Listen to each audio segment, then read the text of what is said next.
Good evening, everyone. Good evening and welcome. I thought we'd start with a bit of Rain classic. Absolute. Well, it's not a classic, is it? It's brand new. It's brand new. Welcome in. Thank you so much for joining. Welcome in, Sasha, Susan, Mickey Mouse is in the house. Jerry wants to know what we're talking about. We're talking about you, Jerry. We're talking about... No, we're not talking about Jerry. Jerry sponsors the free-for-alls. All free-for-all Fridays are Jerry's. Jess, welcome. Uber's good to see you, mate. Welcome in. No one is more hated than the Plateau, indeed. Indeed. Yes, it's not the 9 o'clock news. It is not the 9... No, it is the 9... No, it's not the 9 o'clock news. Welcome, where we have people who understand the 9 o'clock news. That's what it is. Yes, it's those that understand the 9 o'clock news. Welcome in, everybody. Welcome in. And we will drop a link in the chat. Welcome to the 9 o'clock news. Good evening, Gemma. Gemma. Donna, welcome. All good, gas pipe. All good, mate. We've got the pink princess in. Hello. Let's have a look who else. Carrie's in. Welcome, Carrie. Average idiot. Hello, hello. Princess Angela. Yen's in, the super quiz winner. FJ. Howard G. Chris Wright, and we've got a guest already. We're off for a good start. Living here, hello, hello, hello. Donna's got the adverts. Get in, Donna. Get in. Give me 1 second, John. I'm just going to switch these ads off. I've made about 10 pence so far, so that'll do for tonight. 10p will do.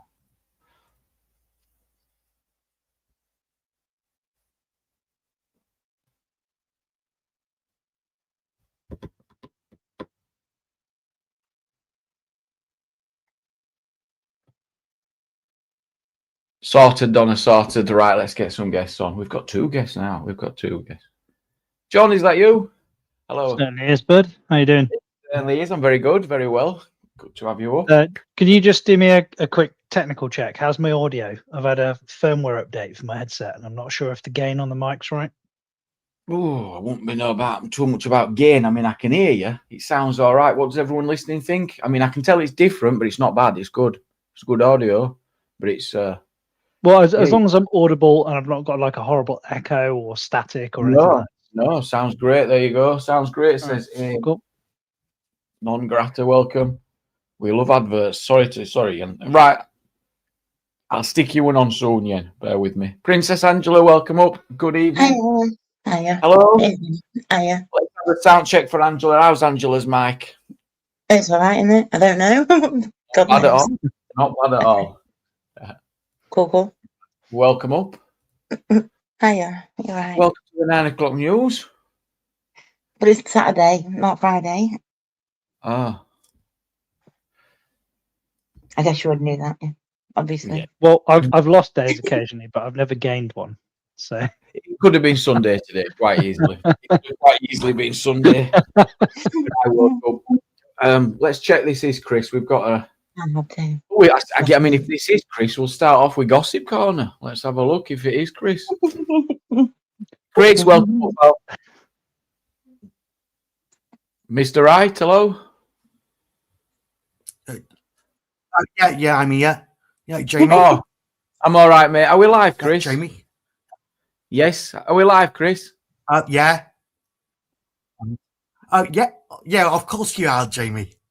Yes. What time is it, Chris? I mean, I sound like eyes now, but I just need to be double sure. It's 21:39. Yes, thank you, Chris. Welcome up. I just noticed you got a dip. Oh, it's gone to Chris right now. It said have you changed your name to CJW or something? It's different, isn't it? There was just something different there. Oh yeah. Yeah, like I said to Adrian, to stop and lefties trying to find out who I am. Oh yeah. Stay away from those pesky lefties. They'll have you. Them pesky them lefties, man. And the stink as well. I've heard. Yes. I'm not very good at babysitting. These are the things I've heard. I don't know if it's true. Well, if we didn't have those terrible lefties, we'd just have utopia, wouldn't we? We just have what? We just We'd have just what? have a utopia, wouldn't we? We'd just have Yeah. bliss on earth. Who Yeah. wasn't those fucking lefties? I just said that all wrong. Yeah, I never need a Jamie- lefty with your kids. Yeah. Most of the people Jamie, talking about lefties, Yeah. they never even were into politics, knew what even Exactly. lefties were about 5 years ago. Most people that go lefties, they have fucking clue what they're on about. That's Well, the truth. I was a lefty until like a few years ago. They picked up the Overton window and fucked off with it to the right so aggressively. You know what I mean? Oh, sorry, to the left so aggressively. It's been misrepresented as well. It's no one. It's become weird. Oh, It's no, like, do you want to stop the boats? If you want to stop the boats, then you must be far right. Yeah, and So it's that's the only like difference. anyone. It's like anyone who would vote on the Yeah. left or far left can't possibly have a problem with immigration. Are you mad? It's like mental. Yeah, yeah. You know what? So weird. My political yeah, opinion hasn't yeah, really even changed you all said- that much. But it's not changed. My political opinion has been fairly static. It's been fairly uniform. But I've Yeah. gone from being on the left to the right. And it's not me that's fucking moved. It's every other fucking unit, lunatic who's just Well, like, I fuck mean, off. it's probably not, because all the principles, all the moral standpoint, everything that comes with it will still be the same for you, John, won't they? It's what has actually changed is people have kind of used politics to cause more self-promotion and divide, or I don't know. It's weird. Who's to blame? Is it someone in politics has caused this? Well, John, what you there's no Chris? one person. I don't know. It's weird. It's weird. Oh, Actually. yeah. Thinking out loud. Angela, if you said you take immigration out, you said I'm a lefty. Yeah, I would say, yeah, if you take immigration out of the whole equation, a lot of people, I think, would be more voting towards, I won't say on the left necessarily, but I do think very much the Labour policies or the left side policies, rather than the right. Well, I do think that. Yeah. It's other stuff. Like, for example, so I like the NHS. I think the NHS is a good idea when it's well managed and when it's well ran. I like a progressive immigration policy. I like progressive tax policies. I like being left alone as much as like a small c conservative. Like, just leave me the fuck alone and I'll leave you alone. So in large part, I'm generally speaking, I'm on the left. What about education and early years and stuff like that for kids? Yeah, for the most part. So I would like to be able to, for example, I think there's a bare minimum requirement with certain aspects of education, but I do think that parents should be able to apply certain values to their children. That is their right as parents. Like, there should be a bare minimum, basic STEM fields and stuff like that. But if and the same is true, like, obviously we had the conversation the other week about sex education and stuff, and my position is the bare minimum should be educating children what is appropriate and inappropriate contact, because how the hell is it Safety reasons? Safety reasons, exactly. But other than that, for the most part, I think the state should be pretty hands off, to be honest. I wonder if this is part of it, that the political parties, well, they don't seem to wear the badge anymore of what they actually stand for anyway. That we don't have left or right parties, really. We have opportunistic parties, bandwagon parties, bullshit parties. There's no principled party which you know what you're going to get when you vote for it anymore. They don't exist. No. And every single party is talking about smashing the gangs. So, I mean, just because, there's one party which has gone with a bit more colourful with the language, but they're all going to have similar intent and do nothing at all with it. It's all a bit of a con, But do in you my not opinion. think the things that are possible within that development, like the immigration side of thing, it's what people in the other parties are saying that they're going to do is not ever going to be possible. So it's like leading people down that false road. Right. I mean, I've said that, but if you have the right, if you have the conviction, anything can get done. And with necessity, something would have to be done. If it got the old thing is, though, Angela, nothing. If someone says we're going to do nothing, that can never be an option. Because it's the number one issue that people are talking about in the country. So something has to be done, because currently the Labour Party, they said they're not doing nothing, but they are. They've just sent millions and millions of pounds to France. What? To try and smash the gangs and stop the boats. We want some preventative action. We want to see them turn around and take them back. That's what I think. We want to see some enforcement of the border. Do you find the border though? Sorry, Angela. You're right. Sorry, it's okay, John. No, you go ahead, Angela. You got there before I was just going to say that that's not the border, is it? We've shut our borders, and what now is a result of shutting our borders. Oh, because we haven't got safe routes, you mean? But no, I mean, Yeah. but you don't come unless you've got a permission. That's what I'm saying. And if you do come without permission, then I think people want to see that as illegal. It's like, hang on, are you taking pay? Also, I don't want to put too fine a point on it, but a safe route is not getting into a boat that has more commonality with a colander than a boat and trying to cross the busiest shipping lane in the world and calling it a quote unquote safe route. No, obviously that's my point. It's not a safe route, is it? No, it's definitely route was where you used to be able to come here and then claim asylum already, whereas you have to have a visa now to get here or a friendly reason. It's all right. But you can approach any embassy in the world and claim asylum for the United Kingdom. And if your claim is legitimate, you can't. Of course you can. No, you can't anymore. You can go to any British embassy in the world. That's the whole point. And if you have a legitimate asylum claim, if you're British, they'll we'll help you. ship you here. No, if you have a legitimate asylum claim, we'll ship you here. The problem is that a legitimate asylum claim has very rigid and restrictive, there are some very specific caveats. But that's by what it's a really high percentage, isn't it, that actually get allowed. The reason that you can bypass the asylum claim is because you can chuck your documents into what is now, I suspect, quite a large coral reef of documents. Oh no. And turn up on the shores. And once you're here, it's now our problem by virtue of the fact that it's our problem because you're actually here. I mean, it's obvious that they're not going to come with the documents if they do have documents, because that would probably get in the way. But to think they'll wait until they're in the middle of the channel and then wang them, well, they just ditch them before they got involved. There's been one boat been filmed doing that on it over the last 5 years. I think same video going around. Yeah, well, I bet the point being, people are turning up without any documentation to get a better chance of securing permission to stay. I think that's the point, Angela. Rather than being open and honest. And also, there's a lot of suspicion that the honesty is not forthcoming in terms of why they can't go back a lot of times. And a lot of people with the sexuality and this sort of stuff comes up, which is difficult to prove. If someone's like, I can't go back because I'm homosexual, well, they go, what else supposed to say? But, granted. And also, is it not the case that you're supposed to present yourself to your most, if you're in a war-torn nation, right, then the requirement, according to the EU at least, is that you present yourself officially at your next friendly nation.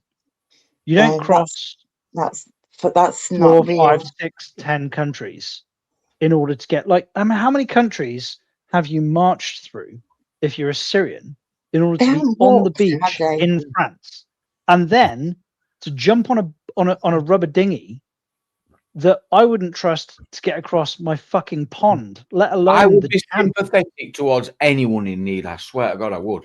I would help anyone out. It's not like a sympathy. I don't think it's fair to desert your own country if they're at war for one. If that is what's going on. Well, first things first. I'm an Englishman. I won't leave this country. I was born here. Generations of my family were born here. I will not leave this country. It's my fucking home. We're lucky here, don't we? Don't think that we're privileged. Well, we're very, very lucky, and we ought to. Well, you should also protect that as well. You know, I mean, you lock your doors on the night, don't you, to protect what you own. You lock your doors to protect what you've worked for. And Mr. Dewitt talks about high commissions being closed, consulates, embassies. I don't have issues so much with closing all these things, really. Not really. I think things should be getting fixed in people's own countries, unless there's some serious need to flee. But they're the ones that are fleeing, though. Well, that's in debate because they don't. Well, I don't know. Maybe they are. Maybe they're not. All of them are real. What could be so? I don't know. I just don't know. I struggle to understand why. Well, why there's you're talking tens of thousands of people, but you don't cross the Mediterranean, land in Italy, go from Italy to Austria to Germany to Hungary to the northern edge of France, onto the beach of France, and then cross a boat into the English Channel, and then land on the coast of Dover somewhere, and not come across either a friendly country or B a fucking English English embassy. embassy. Go to the first country. That isn't the rule. That's like a misconception that they have to go to that first country. Yeah, John. The first country is Turkey. Turkey. It's okay to live. It's a misconception, though, that that's what they have to do. So why is that a misconception? Well, all right, but why is it a necessity for them? Okay, but why is it a necessity for them to not do that? So it's like get here, they're like, nah, not good enough. Keep walking. Yep. Even all European countries take 10 million more than us. Yeah, but Angela, even if it's not a legal requirement, why isn't it a practical requirement? Yeah. Why is it pass through all of those friendly countries and then take the risk of crossing the busiest shipping channel on Earth in a fucking upturned cabbage? We've asked this a lot, John, and the answer usually is, well, because we speak English here and it's the number one speaking language. However, that's not our problem, is it? No matter what. The whole of Europe speaks English. Yeah. But why get to Turkey and go, pass, keep walking? Why France, pass, get on the boat. England, you stay. Weird. Yeah. Weird. I mean, there must be a reason.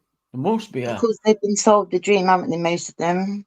So, well, it's not a dream, is it? It's literally, it's true that it's like if that's what they're looking for, support, they'd absolutely get supported. Well, no, because if, like you say, about a lot of them are economic migrants, aren't they? So they're coming here for a better life, and that's where the gangs and stuff come in.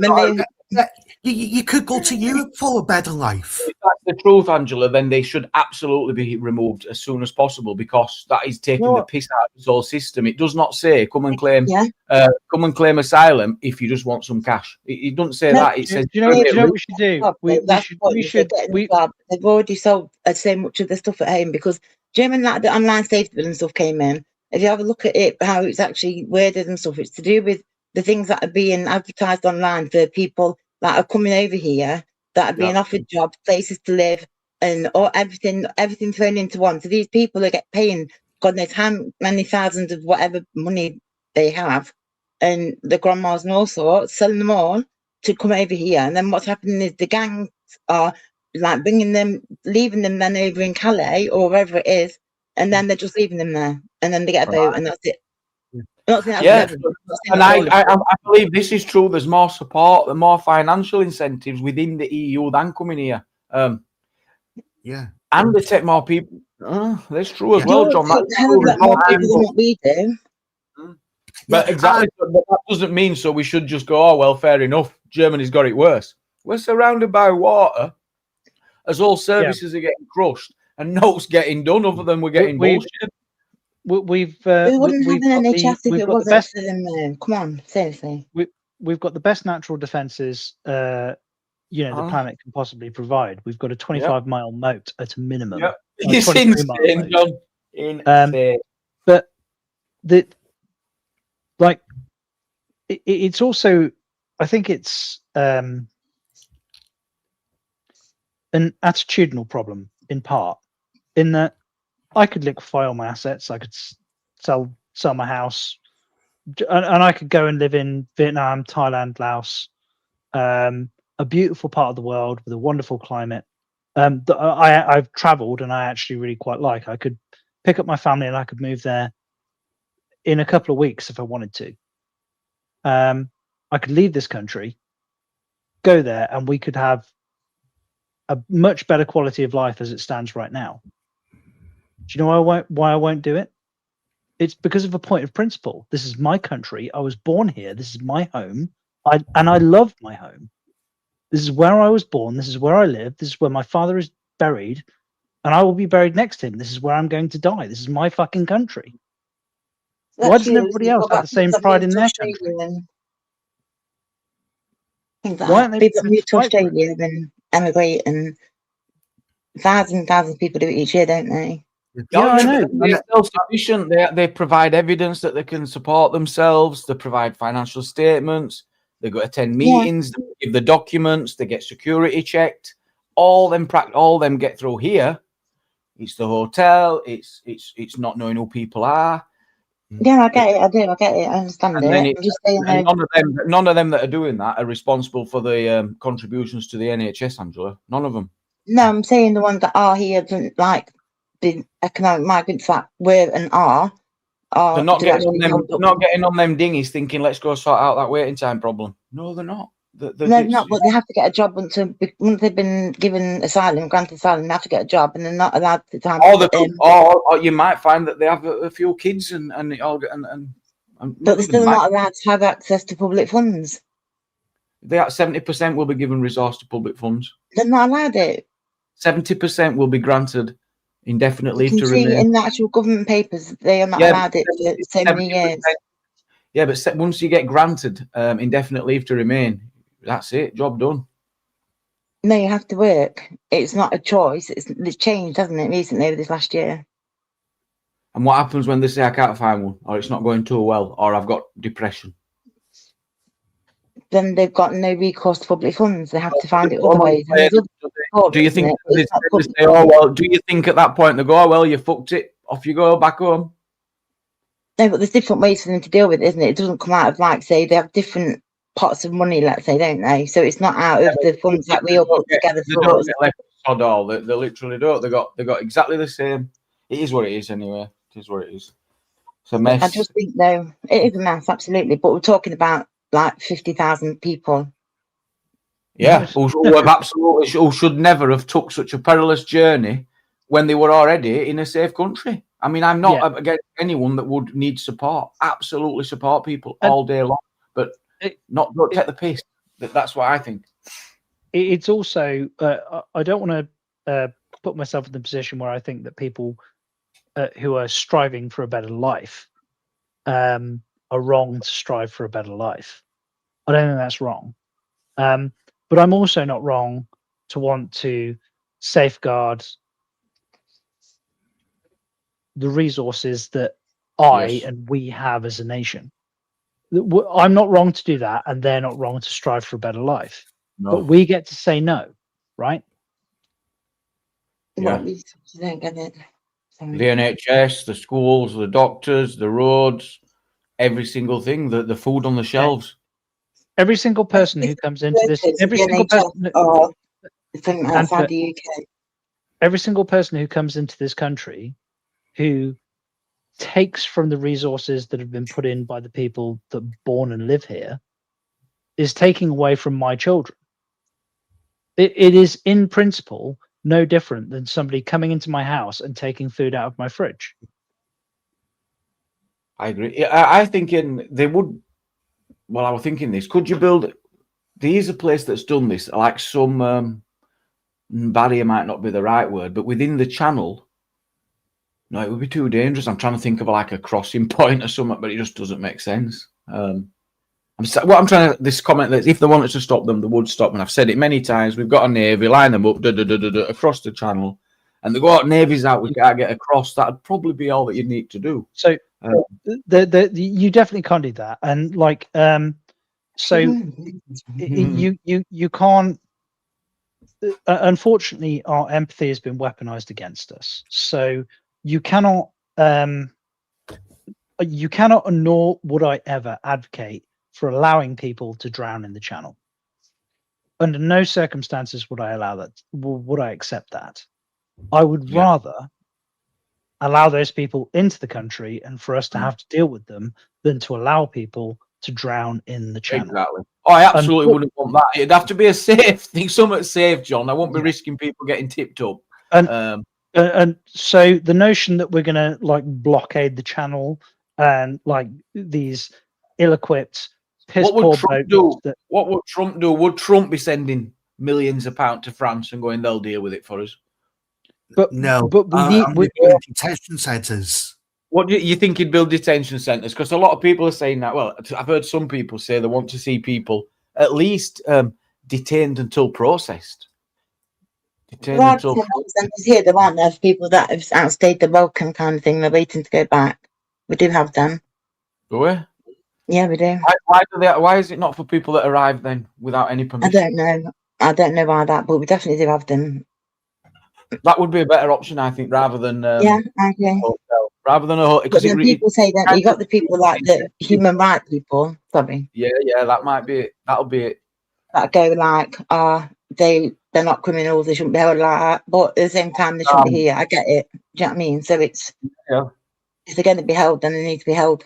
You know what I mean? They should be in a secure place because no one knows them. I get that, but I just think we don't know their story. And people coming here from countries we've been involved in wars with, that does not sit I know. comfortable with. I can't believe you would go to war with a country and cause all that resentment and who knows what, and then you're like, what? Exactly. hang on. So wars aren't one-sided. They even having an involvement can cause such resentment that it's kind of risky, isn't it? If you were at war with Germany and then you had all German refugees here, doesn't that put your country at risk? That's very true. But Syria is having a civil war, which, whilst we're not completely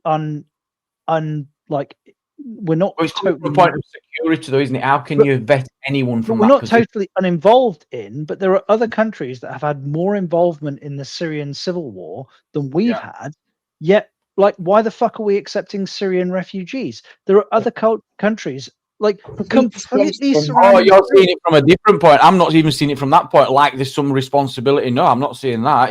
I don't get the responsibility bit just because you've gone to war. I think there's less responsibility. You have to take the responsibility of causing the disruption, but you can't then say, but we take the people as well. It's too risky because you've done damage to that country. So the Syrian refugees that are coming here have elected to not go to Jordan and all of these other countries that are like adjacent to it geographically and culturally not dissimilar. Yeah. Syrian was a while ago, wasn't it? Let's hear what Chris wants to say. I was going to say to John, why are Syrians not going to Turkey?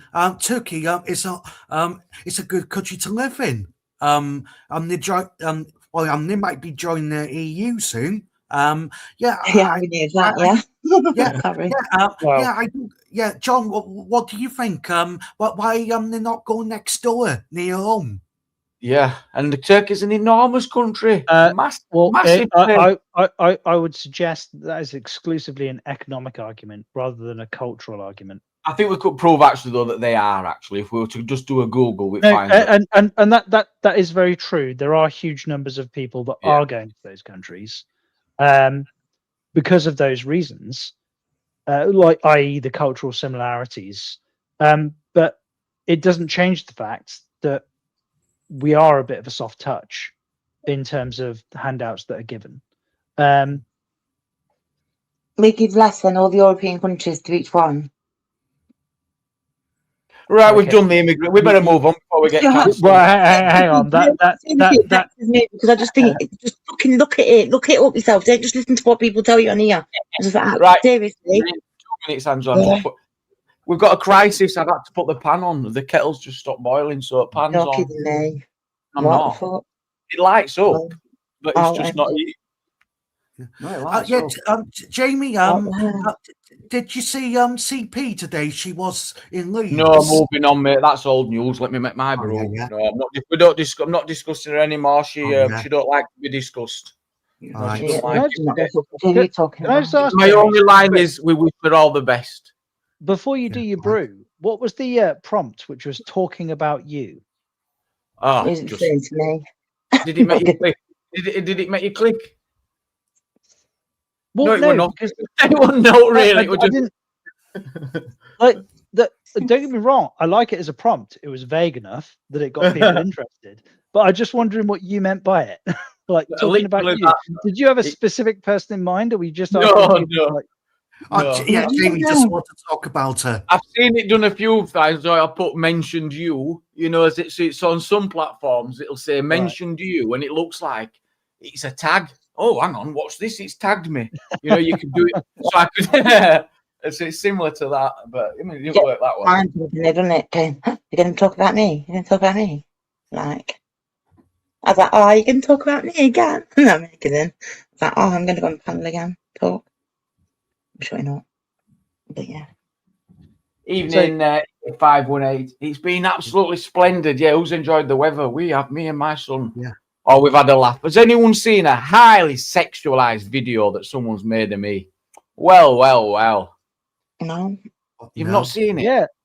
Have you seen it, John? Yeah, there was that one that I saw.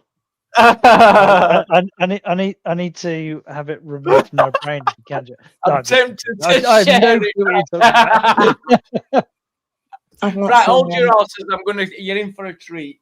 I mean, me and my lad had the right laugh at this. What makes it worse is my wife showed it to me. I didn't even find it on my own.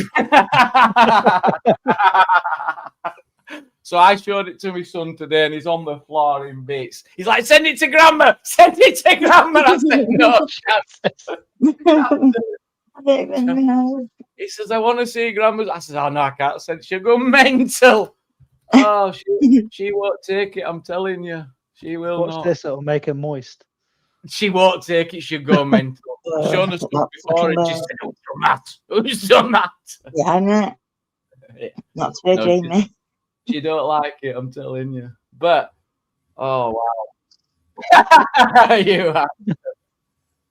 Right, hang on. Oh. Do you know what? I love this.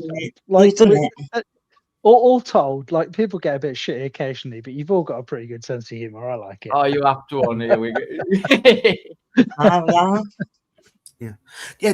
Jamie, what's you in Leeds today? I see news now, Yorkshire. No, my son were down there. My son were down there. He was coming up here, and he said all buses were cancelled. Right, pain in ass. Yeah. No, it looked quite busy down there today. Yeah, it was busy, mate. Yeah, like I say, all buses, police were out with right helmets to meant business, and it's as if they send a message sometimes in Leeds. I've seen them do it a couple of years ago. They did it about once a year. They send a message. The helmets come out, and today were that day. Super quick. Miss Dizzy, if you don't spell my name correctly, I'm going to say it. Like I'm going to work it into every sentence. There's a H in John.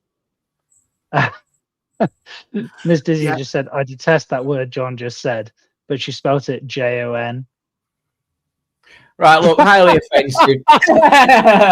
Now, is this appropriate? No. That's not right, is it? What? It gets worse. Wait till it gets worse. Yeah, It can't get worse. There you go. Jesus, indeed. That is sick. Well, who made That that? is some AI bullshit. Who made that video for you? Or at least I hope it's AI bullshit. I have got UK lady to thank for that. Oh, UK lady, yeah? Yeah. It is seriously disturbing, says Flora. I mean, she's lucky I've got a sense of humour, because it's highly illegal, you know. Criminal. It's very illegal, that is. Fucking hell. Oh, yeah. Fucking, it's getting worse on here, isn't it? Really? I don't know what to say.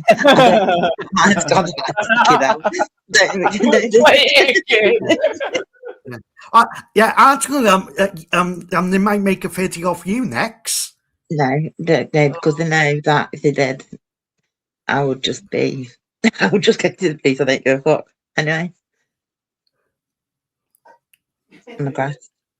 In all fairness, Jamie is a pretty tough nut. All told. Yeah. Well, on the outside, people will always seem to be on the outside, don't they? I won't really go to the police. I'm just kidding. I'll just get one of her. Exactly the same word. When you look, it's not right. It's. I mean, I couldn't give two shits. That's the truth. If my lads had offensive or something, maybe I'd have just got it removed. But no one cares. And then, you know what I mean? Does it not? It does kind of depend on your personal situation. like if you were like an executive at Yeah, I get what you mean. Yeah, maybe one day I'll have to clean it up. no, Yeah. but it does depend. Like if you're a like if that happened to me and I showed it to some of the lads that I work with, like nobody's gonna fire me. Nobody's gonna like we'd just have a good laugh over it. You know, oh, look what these guys did to me today. You know, it just formed part of the banter. But there are some like professional circumstances in which that could somebody could do that and it'd be fucking catastrophic. Under which case I would certainly expect a legal response. So like for the people that create this kind of stuff, dependent on which like where you are, like be careful. Would anyone buy it as a calendar? Because if there's 12 bits there, I mean, I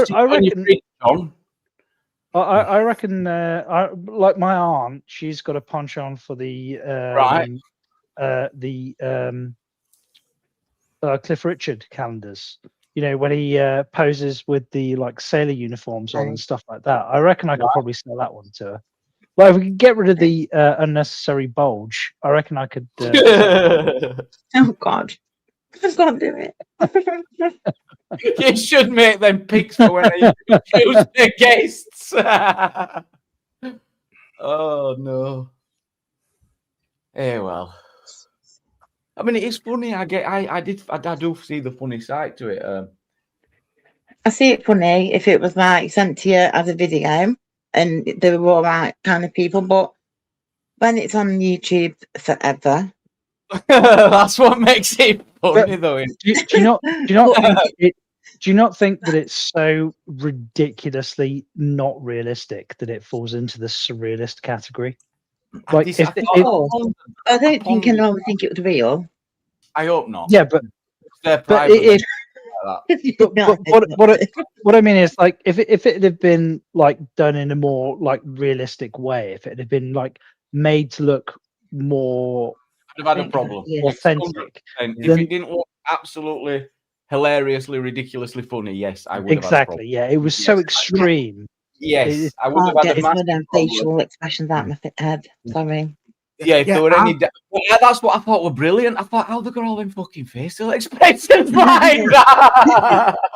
Because it's the same fucking head on every single one. That's the one. No, yeah, but the facial expressions are so different on different pictures. And the expressions change on each picture, John. Yeah. I've got my tongue out and all. It's clever AI. It's clever yeah, but it's the same head though. Like it's literally the same head, when same haircut. I get that. I get the expression has changed slightly, but it's so obviously the same fucking head in the same like. Right. Well, the people want to know why she did it, and it's Angela's fault. But it's not. I stuck up for Angela. You were trolling Angela, and I didn't think it was fair because Angela, she didn't. And I said, so if someone's, I just said no, I'm not having you near to advertise it. So I got rid of the account Faces of YouTube because it were advertising it, and then when you went over, it were trolling people who come here. So I went, no, we'll move on from that now.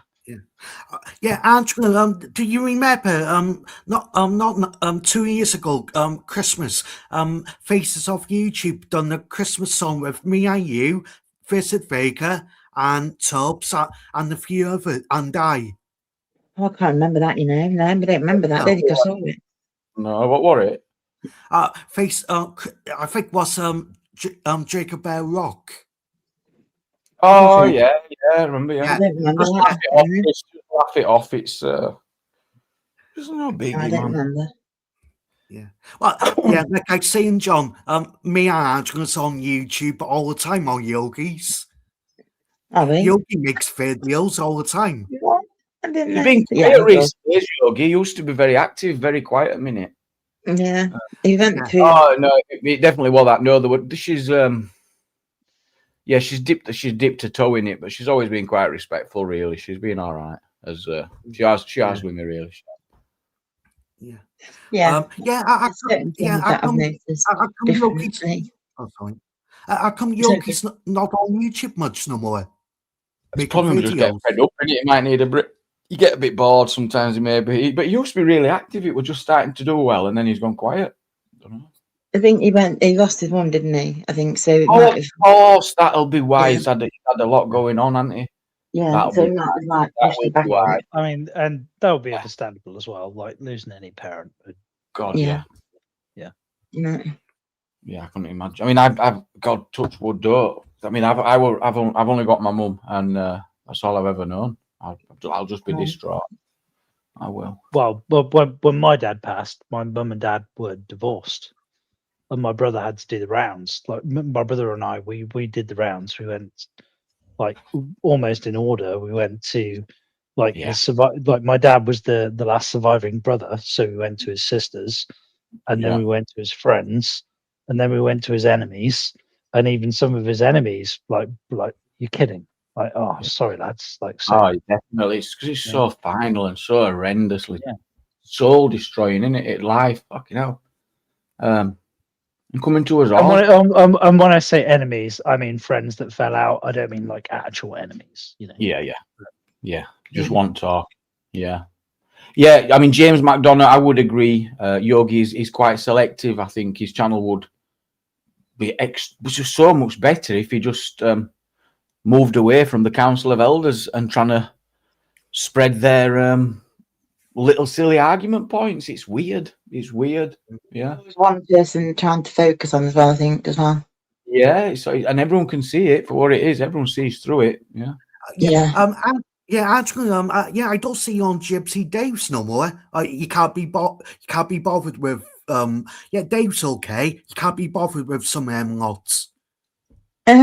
No, I don't know if I'm still blocked for one. What's wrong with them, Chris? Do you find them? What do you mean? No, then?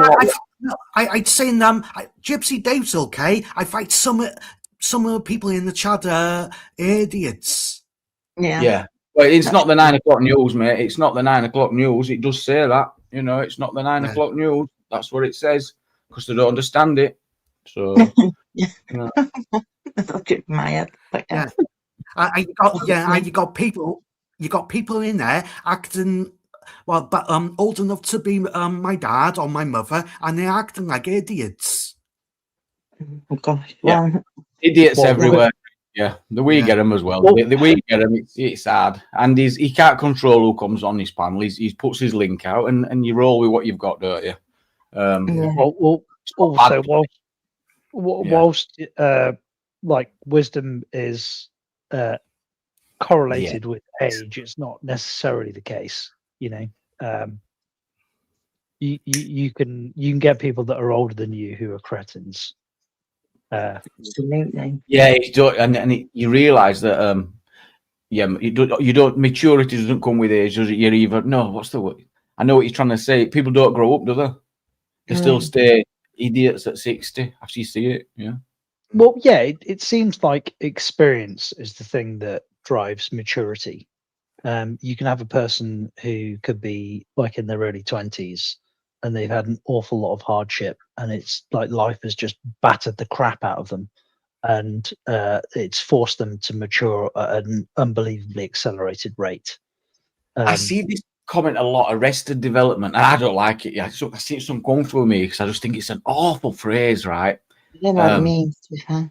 Well, in that I context. think I know what it means. I think they're saying that the because of bad parenting, it's affected the development. I think that's what it means, and that's where I start to think, oh, it doesn't sit right. Arrested development. Well, if you removed the word arrested and introduced the word stunted, I think that would probably make more sense to more people. Stunted development. Yeah. So that they're just it means it's like arrested and stunted in this case is a synonym. Delayed. Yeah, delayed or yeah.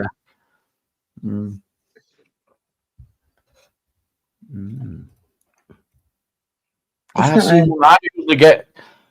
Well, I've never thought I had an issue like I mentioned earlier. I've only ever had my mother and that, and I seen this one video, and it would take a step forward, and it was to do with a dad, and it were awful, and it were. In fact, shall I share it? Because it showed that. I'm going to show it because this is and John. share whatever you like, Jamie, but don't overshare, man. No, it's not. I wouldn't never overshare. No, it's not that. It's not like That's my job, isn't it? Oh, I haven't saved it. Oh, yes, I have. I have saved it. A lot of people won't like this. The Vincent would not agree like that. What a load of shit. But I think this is brilliant, and this is what it should be about. Is just. If your dad has ever taken you, take one step forward. If your dad has ever taken you to school. Oh, yeah. Take one step forward if your dad has ever made you breakfast. Take one step forward if your dad has ever taken you to the park.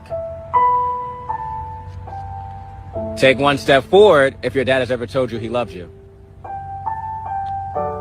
Take one step forward if your dad has ever told you he's proud of you. Take one step forward if your dad has ever had a pillow fight with you. And take one step forward if your dad has ever went on a vacation. Realization. She's realized as well. Now turn around. Oh.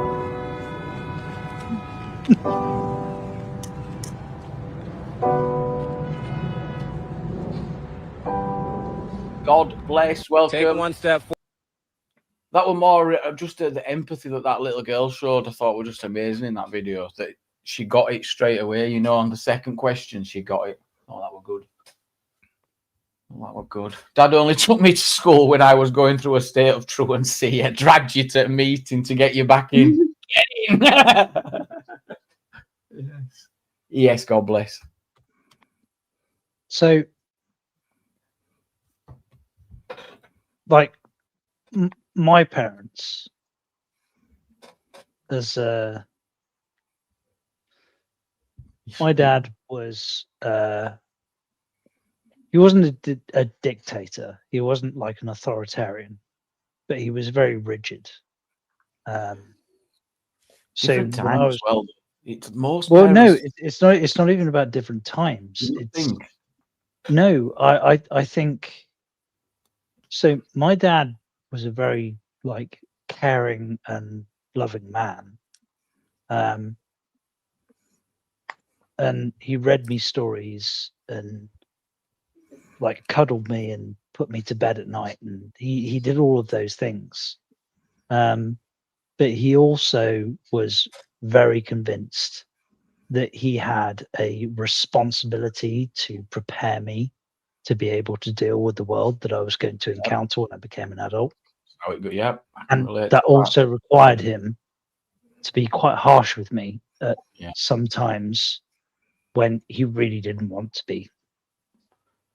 And the person who was gonna be the balm, for want of a better word, after my dad was harsh with me in order to prepare me for the world that I was going to come into contact with, was my mother. And my mother,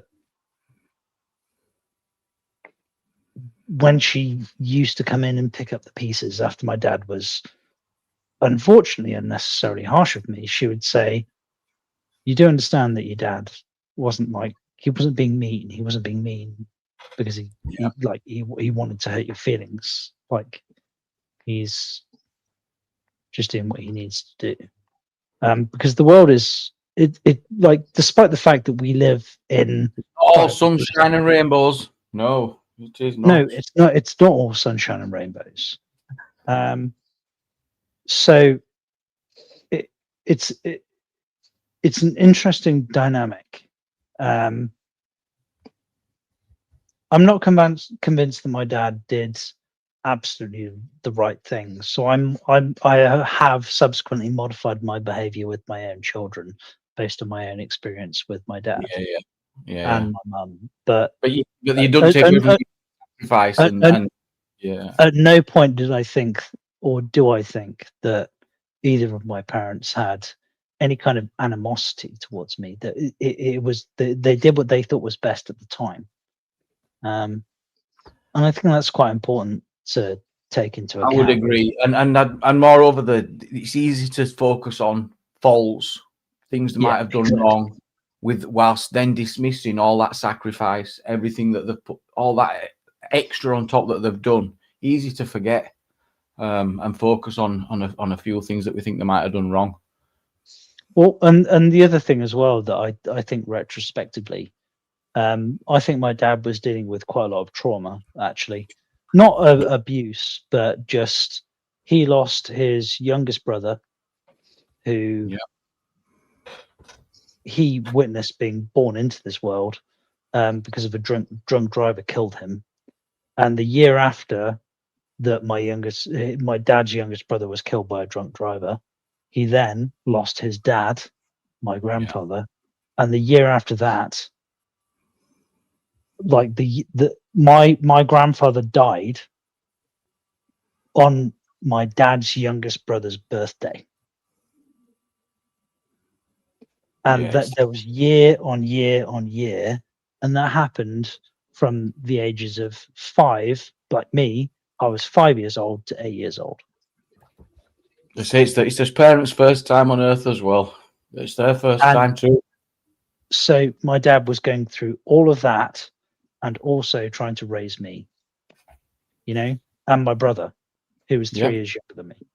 Like, it must have been like I cannot conceive of that fucking car crash that he was handed.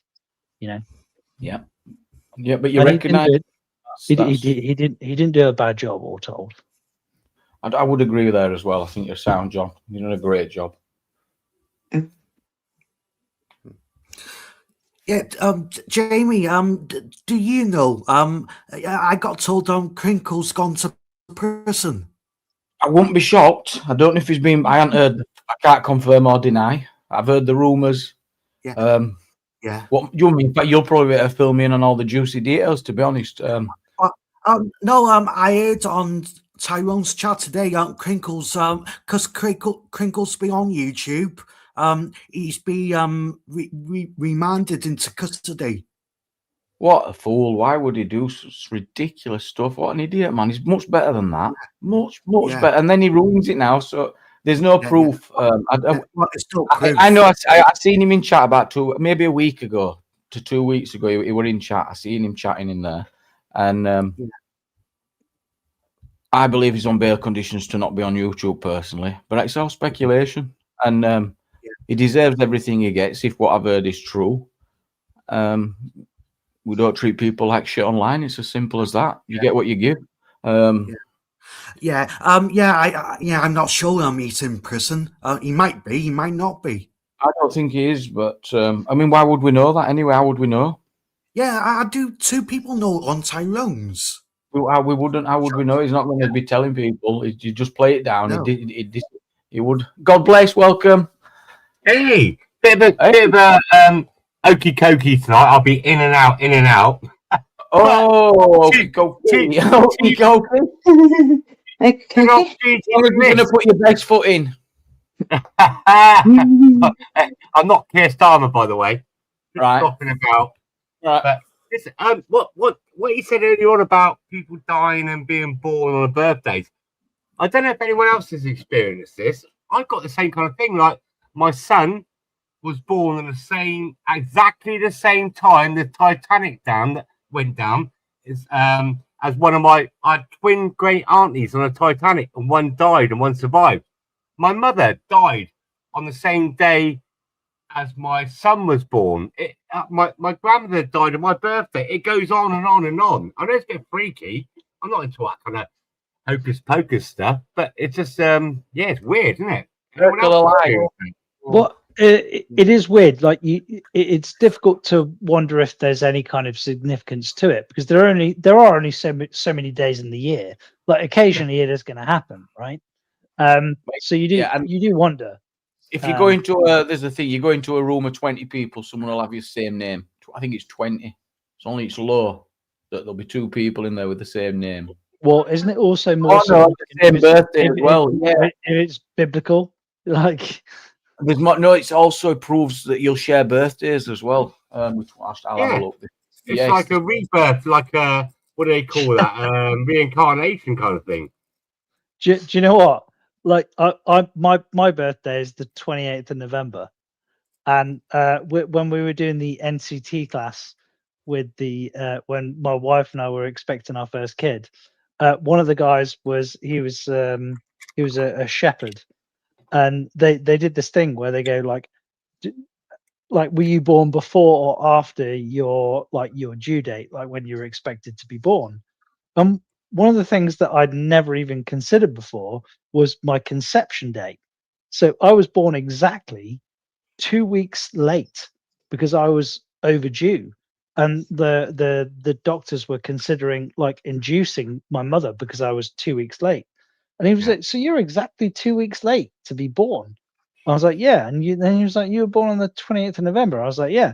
And he was like, "Well, your mum and dad had a fantastic Valentine's Day then, didn't they?" Like, you fucking cunt. I fucking hate you. Like, I never wanted to think of that again in my life. You know, I hope my mum and dad had a fantastic sex life, but I didn't want to visualize it. You fucker. TMI.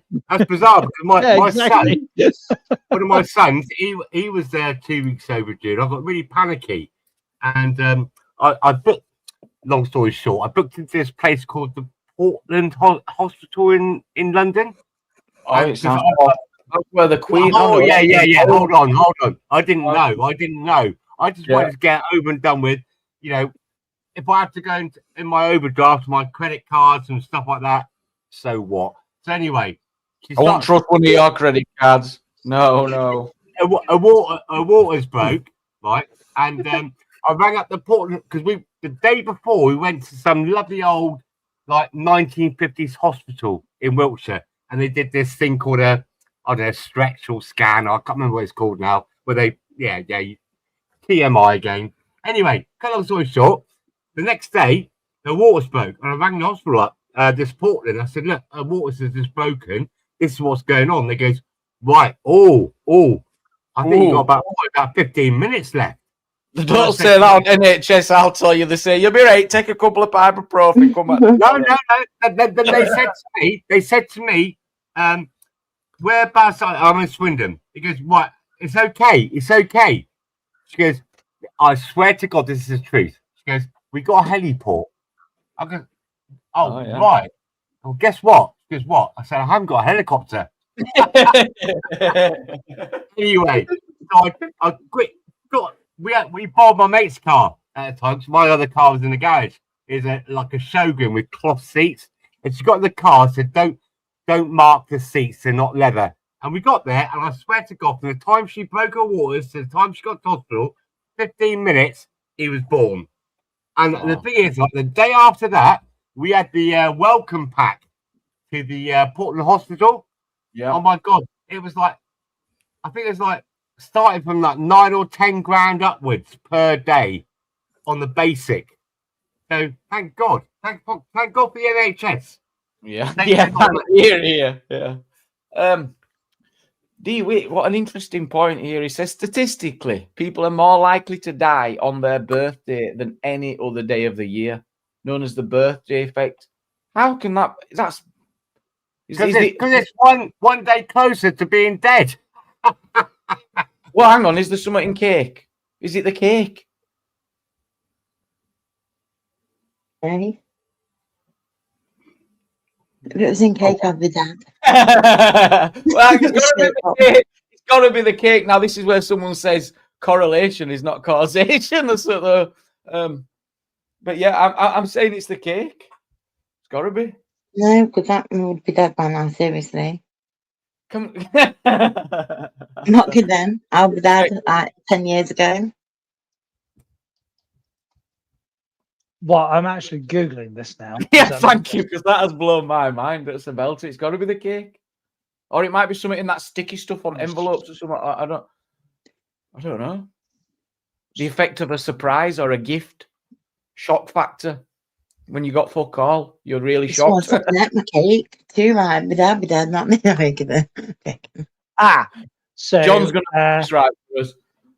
So apparently it's on or around their birthdays, not actually on their birthdays.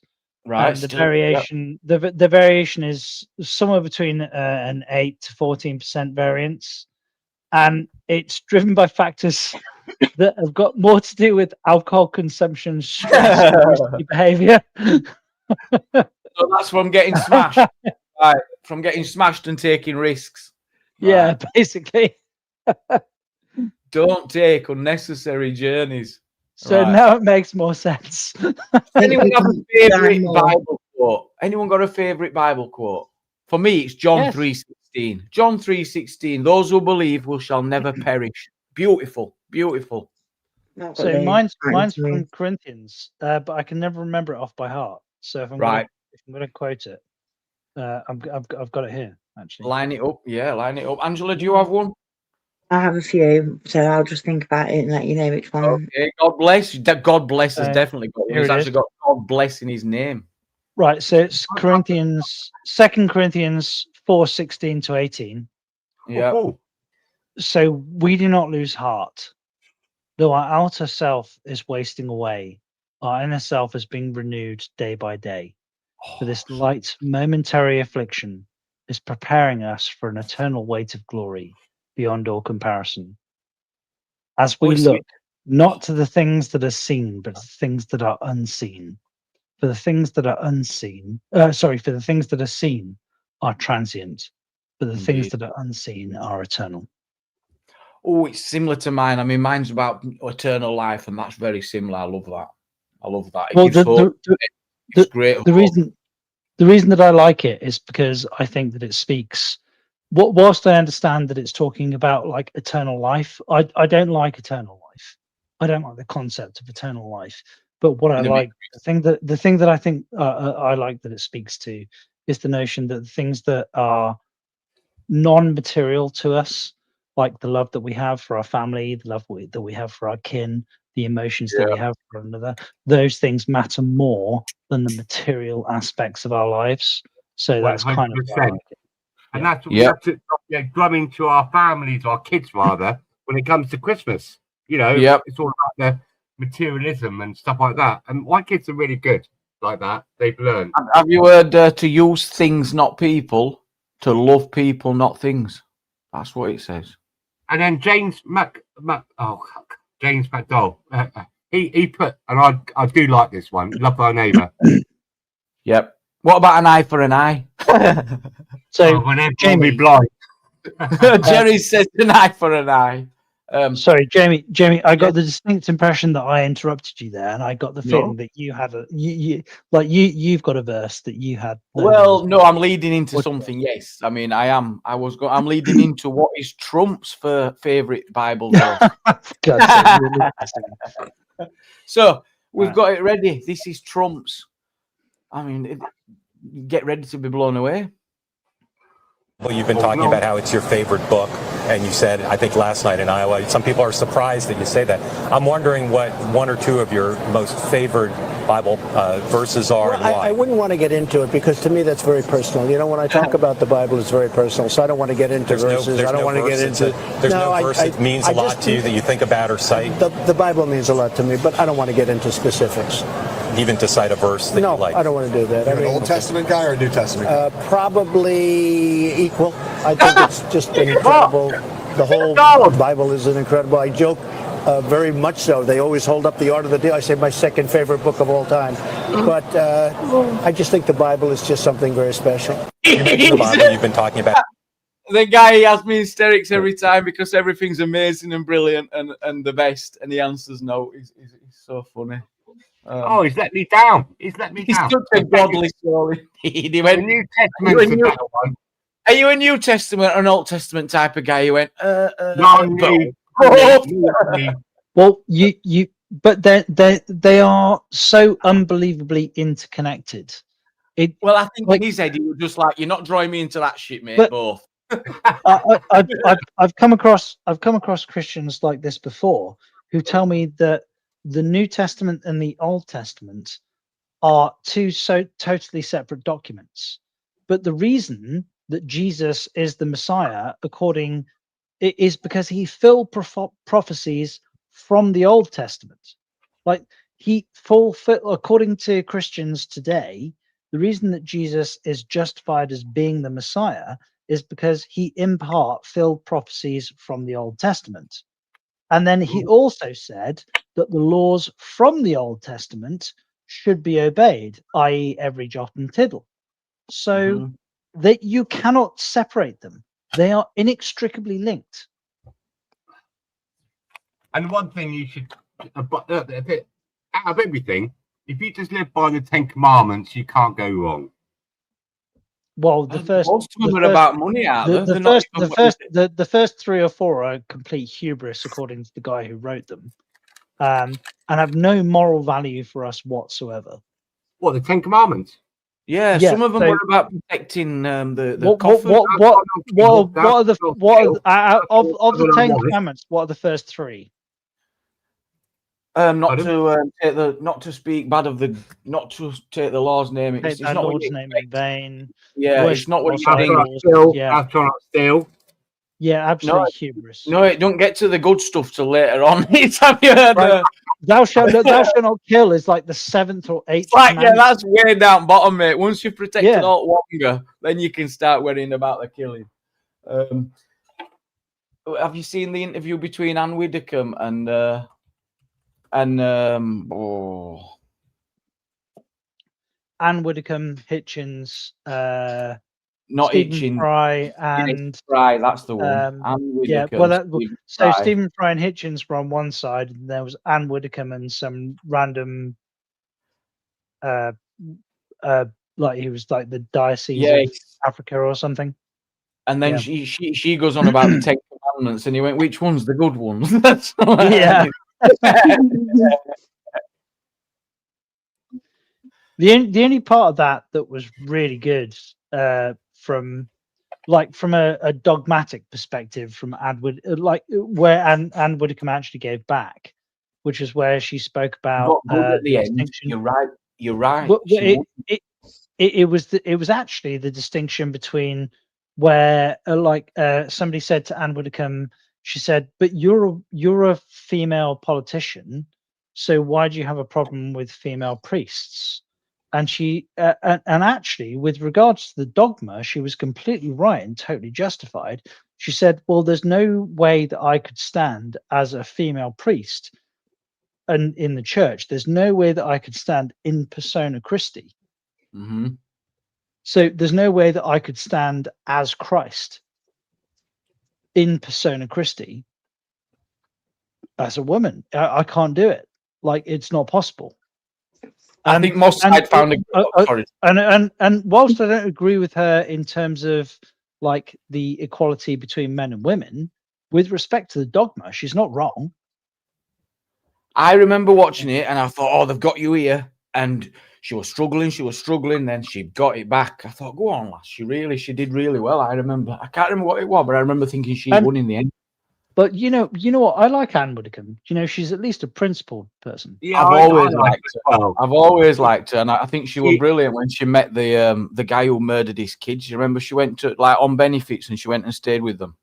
Philpott. If you've never seen it, she's on YouTube. Anne Widdecombe, that Philpott guy, and she spends a few weeks with this guy on benefits. She's hilarious, isn't it? She is. She is. She is what she is, isn't she? She ain't no airs of graces. If you step people for who they are, then exactly, she is who she is, isn't she? Yeah. Yeah. Mossad gets a quote. He's like one who grabs a stray dog by the ears is someone who rushes into a quarrel not their own. Great one for YouTube. Huh?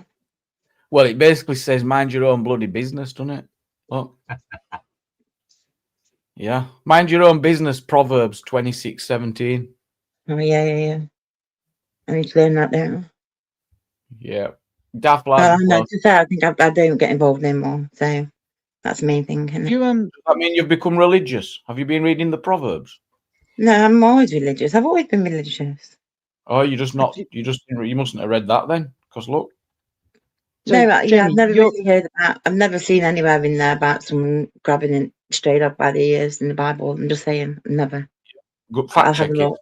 26:17. No, I believe it. I'm just saying, I've never seen it and read it. So, but there is a massive revival in Christianity in England at the moment and in the West, funny enough, and also there's record-breaking sales of the Bible. Is there really? Well, I own a Bible. when you joined the army, when did I get given the Bible? At some point in the process, you were given a Bible, and do you remember there should always be a Gideon or a Bible in the hotels?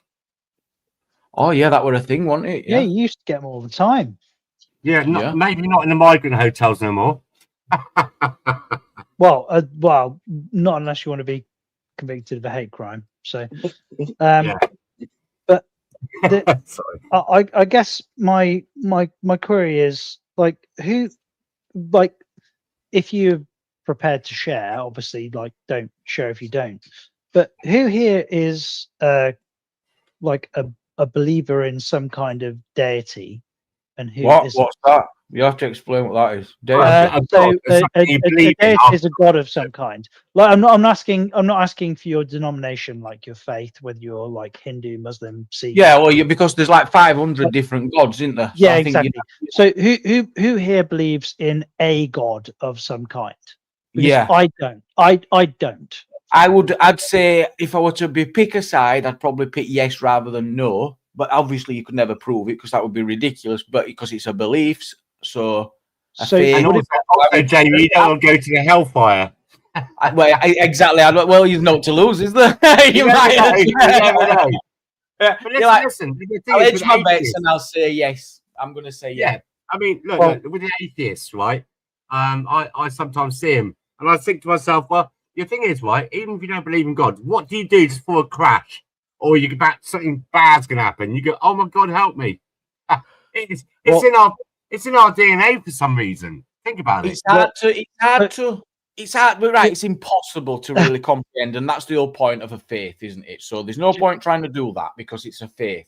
And I always think if billions of people around the world are able to follow a faith and get benefit from it, then there's something good about it because they can't be all wrong.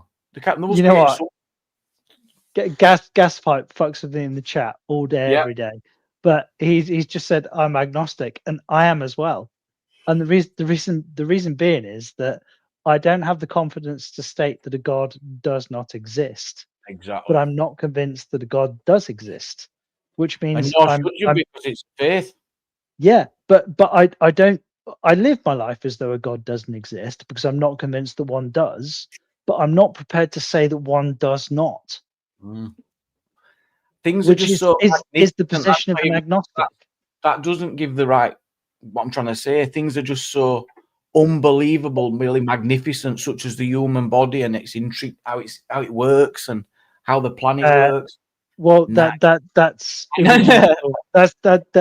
that's called irreducible complexity.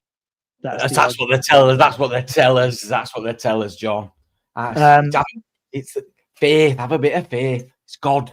But do you think that people that do believe in a God, do you think that they believe in a God because they have a rational reason for believing that a God exists? I don't think it's fair. Or do you think that it's not about that? It's faith. It's like just that. I think it's. I mean, no, it's comfort as well. I think there's some form of comfort, like some kind of comfort, cultural, like and direction and moral. Yeah, purpose, direction, meaning, purpose. Yep. Or do you think fear also plays a part? Like that. People, I mean, I get where you're coming from. Like they're doing things that they don't want to do because they like go to the hellfire. No, I don't agree. It's like that. I wouldn't even suggest that. It's not to do with like behave this way because if you don't, you're going to go to hell. It's more intrinsic. It's more the notion that like some part of you can exist beyond the death of your body. Like it's continued existence, like whether it's good, bad, or otherwise. Like forget the notion of heaven and hell. Just if there is a God that has your interests in mind, there is at least the hope in some way, shape, or form that you're going to continue existing after you've died, right? After your body has ceased to exist. But shouldn't we stop being a bit of a cop out then? We can't have the cake and eat it. It either exists or it doesn't. We can't be saying wishy washy and Well, do we have to faith, doesn't it? There's the way everything's worded as well about being the faith. I mean, I don't want to knock anyone in their faith or anything like that. Are you agnostic about what a great right? I get what you're saying. So I think he's, I mean, a winged horse and such. Are you agnostic about fairies and leprechauns? And Jedi Knights. Yeah. Sorry. Well, Do I'm more thinking about like a worthwhile existence, you know. So, for example, my existence feels worthwhile to me, and it doesn't seem contingent on a God existing. And even after I cease to exist, it will have seemed to have been worthwhile because my children will have continued to exist after me and their children after them. And whilst there's no bottom to it, whilst it seems like an infinite reduction, like a God is also an infinite reduction. So, it seems like all we're having a discussion about is meaning. What's the ultimate meaning towards what we do? I've never really given it too much thought. Just sat here doing this now. Isn't that amazing? You realise I've not given it much thought. And I know why I've dismissed it, because of like that question, fairies and leprechauns and winged horses and stuff. It's because we know it's a faith. That's why I made that point, because there is no point thinking it too much, I don't think. But when you look at, I think just things is just too special, too magical. So maybe. Well, when you look into the Bible, you look at all the prophecies and things and stuff like that. A bit like that Nostradamus guy. Whatever his name started somewhere. It hasn't been here forever. It seems to be coming true, and they keep finding evidence of all the things that are in the Bible. I'm not bashing, by the way, and just do what you want to do. Yeah, we certainly don't want to insult the billion followers of the Catholic faith. No. And so if you look into it, like all the things they're finding all the time, it seems to all back it up. You know, the evidence. You know, I have noticed that. I don't know if it's because I'm getting older, and a lot of pensioners as they're getting older. No, I'm not well, I will be. You kind of like, it's like you're edging your bets. Getting back into God kind of, in our country, all of our morals come from Christianity, says GZL7657TG. Without the previous basis of Christianity, our morals would be completely different. Yeah, and I wouldn't disagree with that. Like our cultural Christianity, the Enlightenment, like it all comes from that particular epistemology. Yeah, that doesn't mean that its underlying foundation, i.e., a God, is true. Like the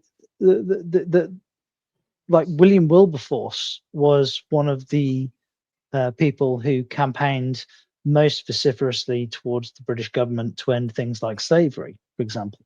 Yes, and his impetus for that was the notion that all men are created equal in the eyes of God. So, like, it can be a motivation for good acts as we see them, but that doesn't necessarily mean that its foundational principle is in and of itself true, right? Sorry, I've just put. Our country is like built on Christian laws, Christian everything, isn't it? And it has, up until recently, well, things are changing. It hasn't done a bad thing, has it? It's like I said about the Wilberforce, about the slavery and everything else, and the Good Samaritan and all the other things. You know, when you look at the preachings in the Bible, you know, who did Jesus kill? And the blah blah blah blah blah. It's a good. I don't know what. Moral compass. Let's have a listen to this debate here. This is it's only a snippet from the debate we talked about earlier. 2010, Christopher Hitchens, Stephen Fry. Church say it has any moral superiority. It has difficulty catching up to what ordinary people regard as common moral and ethical sense. It is the only owner of the truth for the billions that it likes to boast about, because those billions are uneducated and poor, as again it likes to boast about. but they are the ones it can tell and bully and domineer. A world without the Catholic Church would be poorer, would be more hopeless, and would be a worse place in which to live. Sadly, a majority of the audience agreed with my opponents. After the debate, I caught up with them to try and find out exactly what enrages them about the Bible and the Ten Commandments. Christopher Hitchens, how would you sum up the impact of the Ten Commandments? As an appeal to give your allegiance to a totalitarian authority. It's a document of a very aggressive and cruel tribe and religion. And it shows. Honour thy parents, is that? No, but obvious things like this code are common to all human morality, and I would say innate, and that a religion gets its morality from humans and not the other way around. As our interview came to a close, Christopher gave his views on the story of Moses. But you know, it was Marcion, I think, the early church fathers, who said, dump the Old Testament, start afresh. Marcion was the cleverest Christian there ever was. Yeah, You're saddled with this savage Judaism. It's actually evil. I don't mind being saddled with the Ten Commandments. Read the next chapters. They're going to be. They are ordered. They're ordered in the next chapter to massacre and slaughter and enslave people. It's wicked. It's really awful, and they give it to children. It's disgraceful. 3,000 years ago. Really yeah. terrible. And we won't let it happen. 3,000 years ago. 3,000 years ago. Bye now. Yeah, and The Ten Commandments have underpinned Western law. Unfortunately, where Anne Widdecombe has an issue here is that if the moral lawgiver is giving objective laws, then it is a necessary condition of objective laws, objective commandments, that they are true in all places and all times. So Anne Widdecombe's cop out of going, oh yeah, but that was 3,000 years ago, doesn't fucking apply, does it? It should still be the case that if Amalekite existed today, that I should be able to murder the Amalekite, and his children. Oh yeah, because that's what it says. And that would be fine, because it's an objective moral law. It's just as it is, isn't it? Yes, that's what it states. Yeah. Or is it? Well, that's why. Well, let's play on. For centuries, indeed for millennia. What's wrong with that? Well, what's wrong with it is it isn't true, of course. The fact is, anybody, Socrates, for example, Plato, his recorder, anybody who is interested in virtue, justice, truth, the right thing to do, is going to examine what is at the heart of good human behavior. They took a code of morals which simply said, you honour God, you honour your parents, you don't steal, you don't kill, you remain faithful in marriage. You're not mentioning the silly ones, are you? No, I'm going right through the 10. Right, okay, let's go for the covetousness then. It's number 10. All right. Sorry, that's very rude. That is number right. 10. Okay, right. Enough. What exactly is wrong with those code of morals? There's nothing wrong with those particular commandments, if you call them, but let's look at what they don't do. They don't stop slavery. There's no mention of it, and they kept slaves. So, hello, what a perfect society they had because of their Ten Commandments. What did God forget? The Ten Commandments are the hysterical believings of a group of desert tribes. Those desert tribes have stored up more misery for mankind than any other group of people in the history of the planet, and they're doing it to this day. I've asked you if you think that there was anything wrong with them, and you've said no. To say that should underpin the way we live, to say it's a commandment, that gives all your game away. How dare you command? You bid us be commanded. I think life is much more exciting than that. It's to do with finding out. It's not to do with being told by some awful patriarch. Stephen, we're not speeching. We're trying to I am, sorry. I'm happy to. Because these damn commandments of yours, you say they've made life better. I say they've suppressed and tyrannized and bullied. Wow. Do you know what worries me most about the vast majority of religions? It's not really necessarily about the moral message that it conveys. It's about how it does it. So, for example, Christianity specifically, not all Christian religions specifically, but most of them have a conception of hell and heaven. Like there's Good and bad. there's a good and bad. And it's not that we don't have an understanding of good and bad. Rather, it's more that we have a notion of like heaven and hell. Like, and this heaven and hell is some kind of ultimate pleasure or ultimate punishment. Yeah. And that's the thing that should motivate you. It's not. It's you don't do a good thing because you think it's a good thing, and the good thing is a virtue unto itself. But what if actually we're overthinking it, and it is just as it is true that is the whole point? Because you're like, hang on a minute, we're talking about if it's coming from a bad intent. So if they're just being honest and open, they're like, look, this is how it is. There's a good. I didn't like how he brought in where's slavery in the Ten Commandments. It's a morally objective thing anyway. Slavery is. We know that slavery is wrong. So it's just the way. All right, Steve. They were talking about the 10 commandments. There are 613 explicit commandments, and there are a great many other of inexplicit commandments, i.e., virtues that we should probably adhere to in the Bible if you believed it in the first place. Yeah, like number one, don't take the piss out of fellow man. You know, and unfortunately, they are in conflict because some of them explicitly exclude slavery and some of them explicitly endorse slavery. It does seem like this is a subject of contention. And if there was a moral and objective lawgiver, it would seem, I would hope that that wouldn't be the case. But also, like I said, the bit that worries me is how we motivate people to be, regardless of what is good and what isn't good, it's how you get people to do it. I mean, what if that's not what they're trying to do? It's not a motivational thing. That it's not. It's just a fact. It's not about motivating people to do good. Even it's just making sure they're fully informed.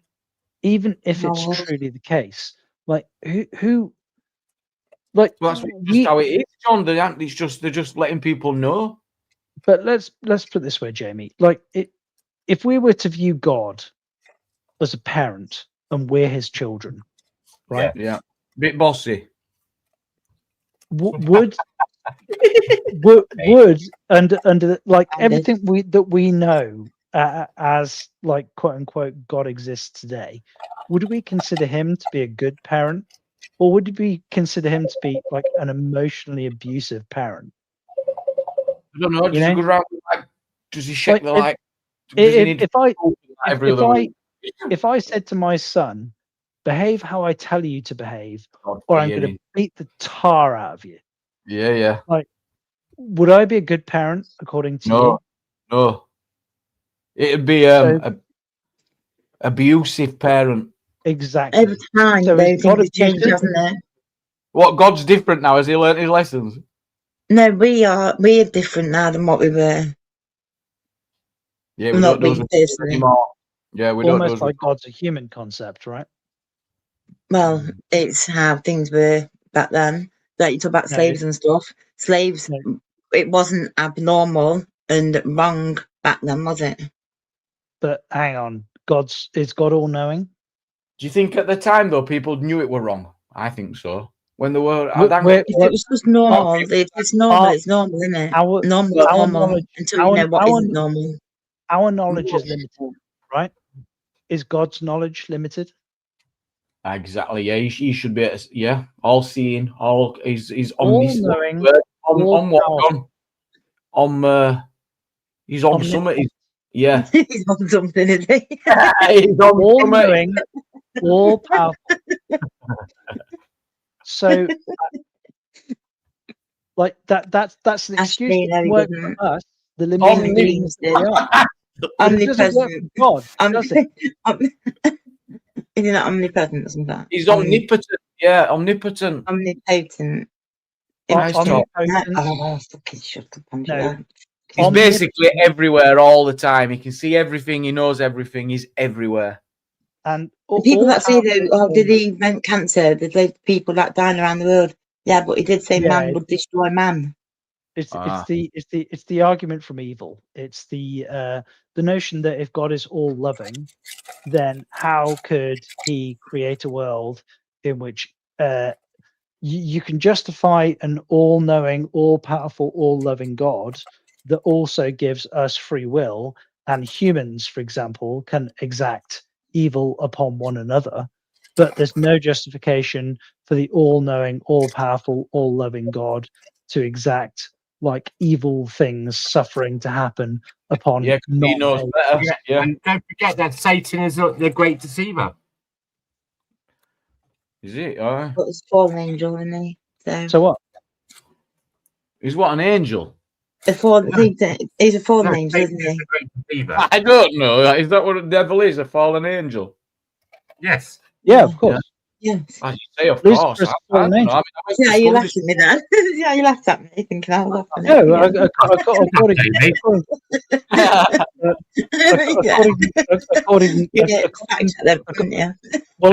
to the Bible, Lucifer was God's favorite son. A bit like Prince Harry. Fell from grace. Okay. Yeah. No, but look, at the end of the day, it was Adam's fault. Just accept it, guys. It was a male of the species that fucked it up for us all. He went. This is what we were talking about earlier. This is what is driving me mad, and I just can't put words on it.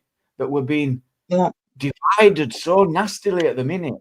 It's only because by this left and right political stuff at the minute, and it's becoming to the point where it's going to cause violence on the streets.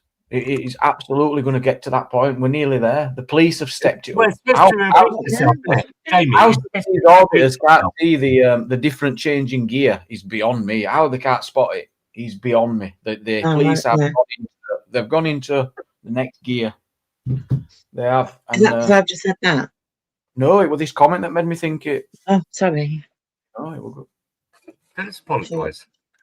Well, I think that comment had more to do with. I think it was more like the social, not the social differentiation, but what we were talking about with regards to religion. But yes, it was. Yeah. It was just on my mind that I saw it, and I thought it's maybe it's like it's on purpose. Is what I'm seeing. It's like playing into the ruler's hands. Sounds well crazy, doesn't it? That. But I'm still interested to know what people think with regards to sort of the notion of everlasting life and heaven and hell. Like, how much does that play into people's? I think. Do you not see how it was just so powerful in a psyche, human psyche, that there has to be something more? The soul, the. Yeah. I can't believe that's it. When we die, that's it. Then you look around in nature and the similarities and the energy and the way that we live off energy. The energy can energy die or well, you're talking about the law of conservation. Am I right? Yes, you are. It's physics. Second law of thermodynamics is the conservation of energy. Yeah. And when we die, where does that energy go? Into the universe? It like the energy itself maintains, but the biochemical energy that is us doesn't maintain its current form, which means the thing that is us ceases to exist. Yeah, it's like a machine that's powering the energy. I get that. Yeah, so let's say for example, you pull an engine apart, you rip every component out of the engine, and every individual component of the engine is still useful, but you put it into another engine, you do something else with it. Like the original engine no longer exists, but all of the constituent parts still exist, right? Mm-hmm. That's all that's happening with us. I mean, when you look at an infinite universe. Oh no! Shut up, Jamie. And the thing is, right, we get these people that die and they've seen the light in the tunnel and all this kind of stuff as well. It's like and you watch the film Ghost. At the beginning of the film Ghost, he gets killed, and then the light comes down. Do you remember? And he's like, "No, not yet. I've got business to finish. I believe." And the guy on the train as well. He says, "Get off my train." Do you know what, Jamie? I watched that film about 2 months ago. It's a wicked film. It's a wicked film. Yeah. Yeah. Oh, So- I've just done pan. Yeah, I've done it. I'm gonna have to go in a second because I've got a couple of Prayer kids meeting? over. I've got a couple of my I'm daughter's joking. friends over for a Oh, man, sleepover. My wife's she's messaged me a couple of times because she's Get trying your to get. saying off, John. We'll be back tomorrow. Come and join us tomorrow. But there are a couple of things that I worry about sometimes, and it's this notion that like permanence is important, but the notion that we're going to exist forever, we're going to continue forever, and actually, I think the opposite is true. Like if we're going to exist forever, then nothing has any kind of meaning, right? Well, it could be. It might not be in this same form. We might exist forever, but we could just be a messenger. I mean, there's a lot of unanswered questions out there. The infinite universe is big and unexplained. Do we have not fit in that? Are we separate from that? Do we have no connection to it? And to think that that's it. We're just the only thing in the infinite universe is very ignorant, I think. Does all our collective, like every species on the planet, does all that energy combined have any? Do we have any involvement? Surely we do. If you're going to concatenate together all other species, it's like a dictionary lesson. This, what's that word? Sorry, if you're gonna combine together all of the species and make them part of you, then obviously that's a different question. Well, I was thinking in terms of energy. That's why I put them all together. I thought just from a strength, Jamie. But energy is energy. It's an energy gradient. It's a positive towards a negative. Like it doesn't have whilst we consume energy in to complete a task, like energy in and of itself is kind of rudimentary. It's meaningless. For what we might have senses that we don't know, though. There could be stuff going on. There might be stuff above our heads that we just can't see. There is so much. Yeah, it's all happening. It could be affecting people you're close to, and you just have no idea all these connections that might be there. I think so. Acceptance. We need to accept ourselves, and therefore it's things like wabi sabi and don't laugh around being serious, because it's a Japanese philosophy thing, and it's about basically find it again. Hang on. It's nothing is permanent, nothing is finished, and nothing is perfect. And so having that concept, it keeps you grounded, and it reminds you to stop that everything. Nothing ever has to be perfect, obviously. Do you know what I mean? And blah blah blah, basically. But it's it always gets me. I try and roll with something. It always nips it in bud for me. He says 99.9% of pieces that's ever existed on Earth is now extinct. I presume that's supposed to mean species. Yeah, species. 99.9% of species that's ever existed.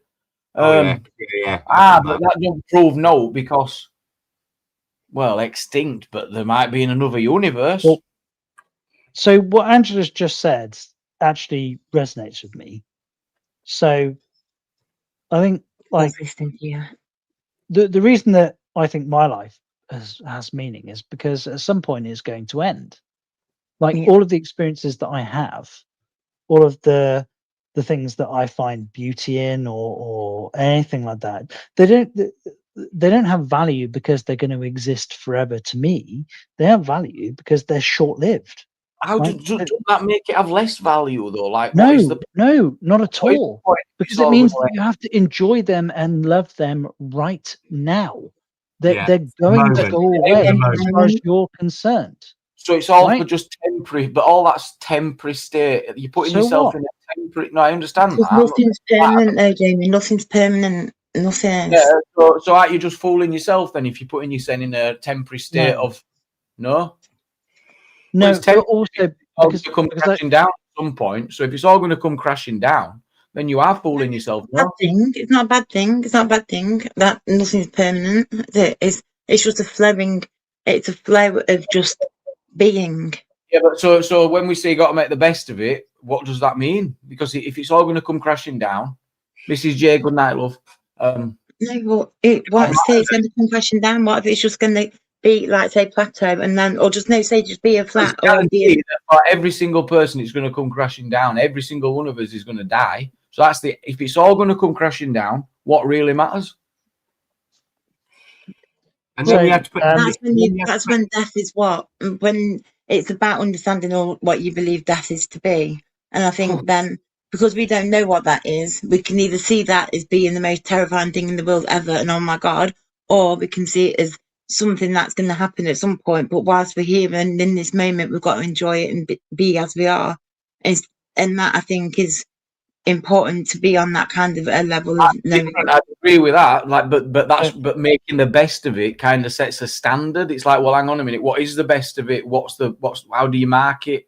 How do you show that good in every situation? Find it, and then how bad the situation is. We're looking back, we're like, oh, they did a better job of making the best of it than them, and they did a really shit job of making best of it. No, you live for you, just you. Just only you and you and you and you and you. Can't think it's just for you.